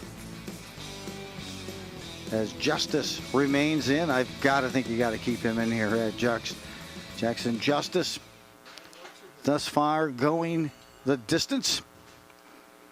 As we go to the top half of the 6th, it's a 9-0 lead for Anoka. Yeah, Justice has done a really good job, and I think his pitch count's in pretty good shape here. And Anoka's got a couple more games this week, so you're going to try to get as much out of him as you can without overusing him. But I think he's in pretty good shape with his pitch count right now, and he's willing to go back out there with a 9-0 lead. Hayden Lundquist, the number 9 hitter, struck out his last time up. This is just his 2nd at bat. First pitch is down and in.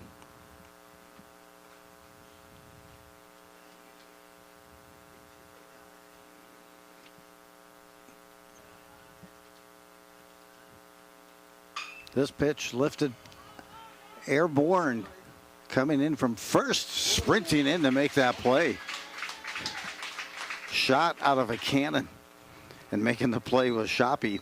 A nice play. As hey, sometimes you got the momentum coming in, you see it better than anyone else as the twilight starts to set in here at Castle Field.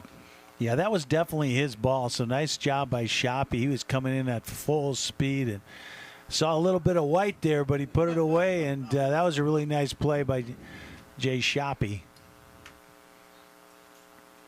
Flips over the lineup to Kjell Nordquist. Nordquist struck out his first at bat. And then a fly ball to center field for his second at bat. Swung over the top. That pitch. Good looking bite. Good spin rate on that pitch. 1 ball, 1 strike, 1 out.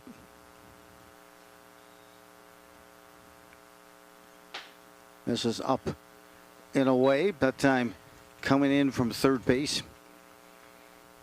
See if he was going to maybe put a bunt down. You could see there was Carbon rather. This one's fouled straight back to even the count. 2 balls, 2 strikes.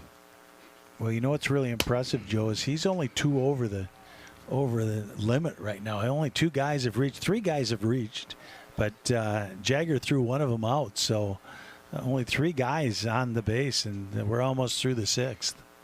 Swung on, missed, and he's got the 6-pack for strikeouts tonight. Nice ball movement, explosive pitch coming off the hand that time of Justice. 6 strikeouts on the night here with 2 outs in the top half of the 6th. Yeah, once again, getting him with that fastball. And it's not right down the middle. The thing is on the outside corner, and most of them are up in the zone. First pitch. Wing at it down that first base line. Kind of a tightrope act to try to stay in play. That ball finds its way out of play. Once again, getting ahead of the hitter. That was a high outside fastball. Got him chasing. See what he comes back with here. Califoot 0 for 2. Almost chased that pitch up and in. Fly out to center for him and a fly out to left field. His last time up in the 4th. 9-0 lead, Anoka. And this the top half of the 6th, and time is called. I thought we had a clock violation there.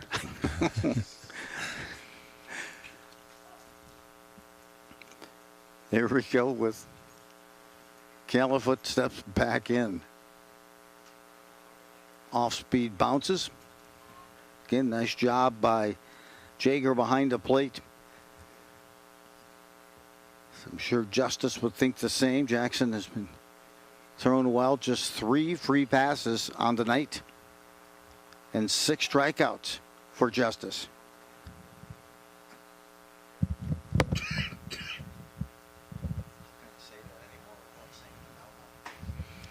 This has got to really help his confidence.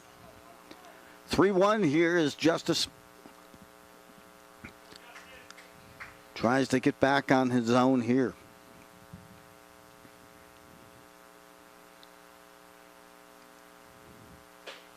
Good pitch. I like that fastball. Explosive.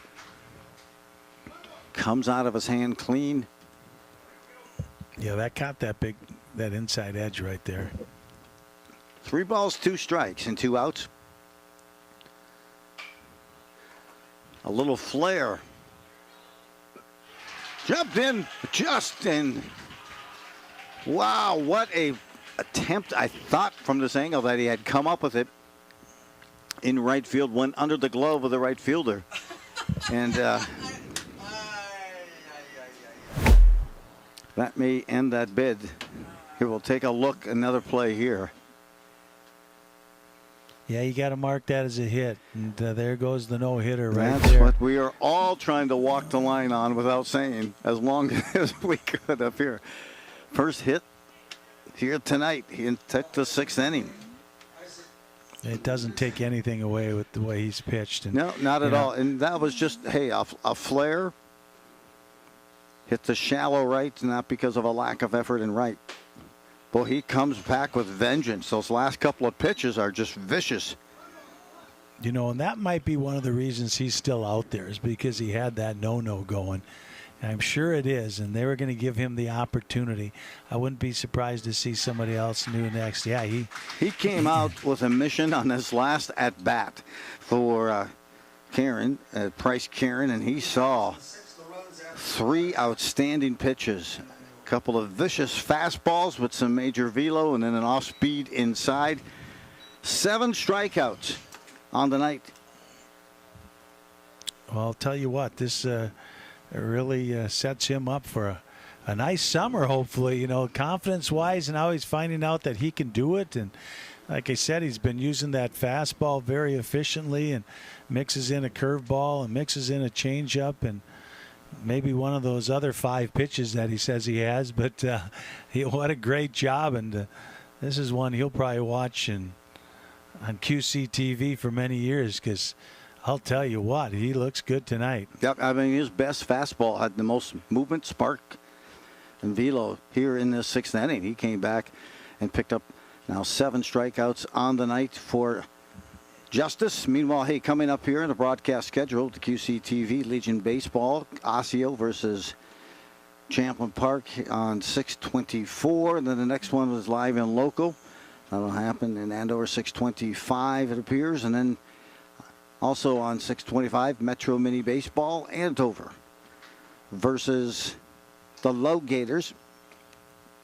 Then we got a concert. And then we got a concert, the Draw concert, Junk FM.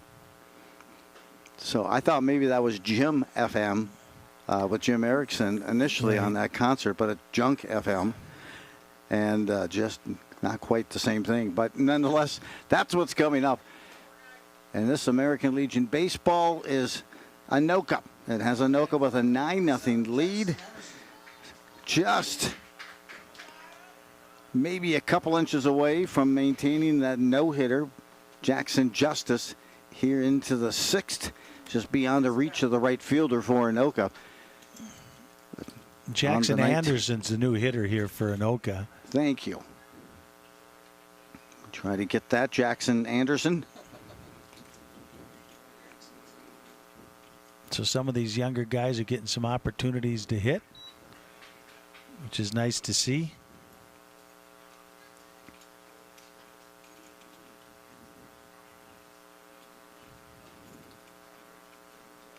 Two-0 count. Anoka, several chances throughout the game with bases loaded, and finally put up a 5 spot in that 5th inning to draw near. It was 9-0 as they left the bases loaded in that bottom of the 5th, and now draw another walk. Good job, good poise, I guess, good patience here.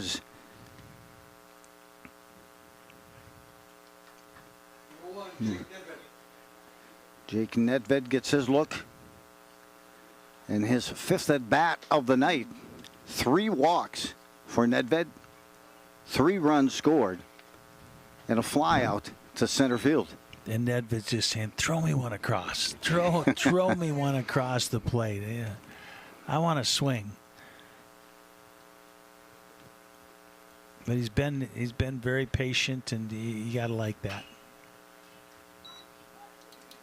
But he wants to end this game right now. He does. He does. Meanwhile, a little movement and action in the bullpen for Anoka. Should there be the need for someone here in that 7th inning, and this one is a little flare down the right field line and foul. Looks like Alex Carbon's big right-hander down in the bullpen for Anoka. Anoka looking to even the record on the season at 1-1. If they can close up here in the 6th inning or in the top half of the 7th, leading 9-0, missing a good job really when you're looking at Nedved. You don't want to fall into a habit of chasing bad pitches, even though you'd love to barrel up on one.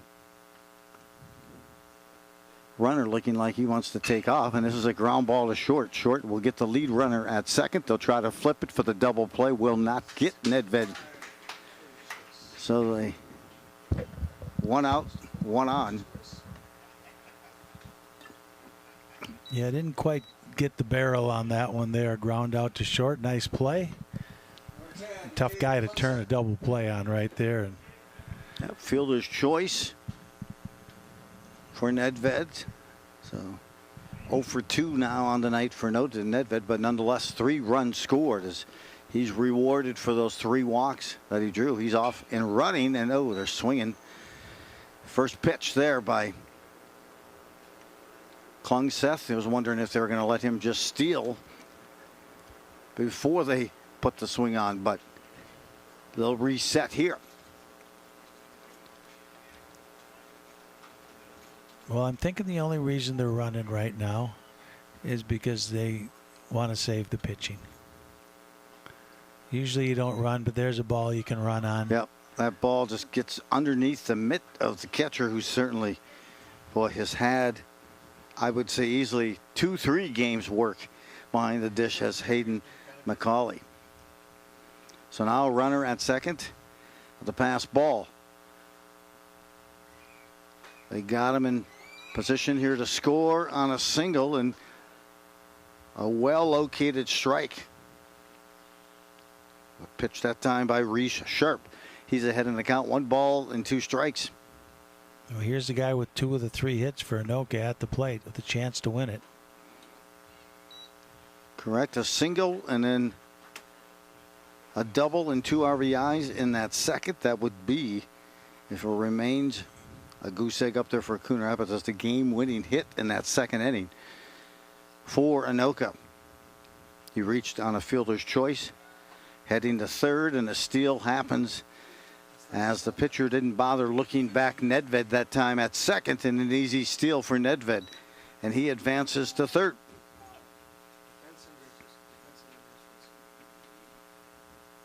Well, he just needs to knock that ball to the outfield, although the outfield's coming in. There's a ground ball. Play at first. That's not going to matter. The runner is there, and the run scores. That's a 10th run of the game for Anoka here in the 6th. And scoring that 10th run is Jake Nedved, his 4th run score of the game. That gives the win to Anoka by a score of 10-0 over Coon Rapids here in American Legion ball. Pete, any final thoughts? Well, Jackson Justice was the story tonight, and the Coon Rapids inability to throw strikes. Got to throw strikes. Justice was, Coon Rapids wasn't.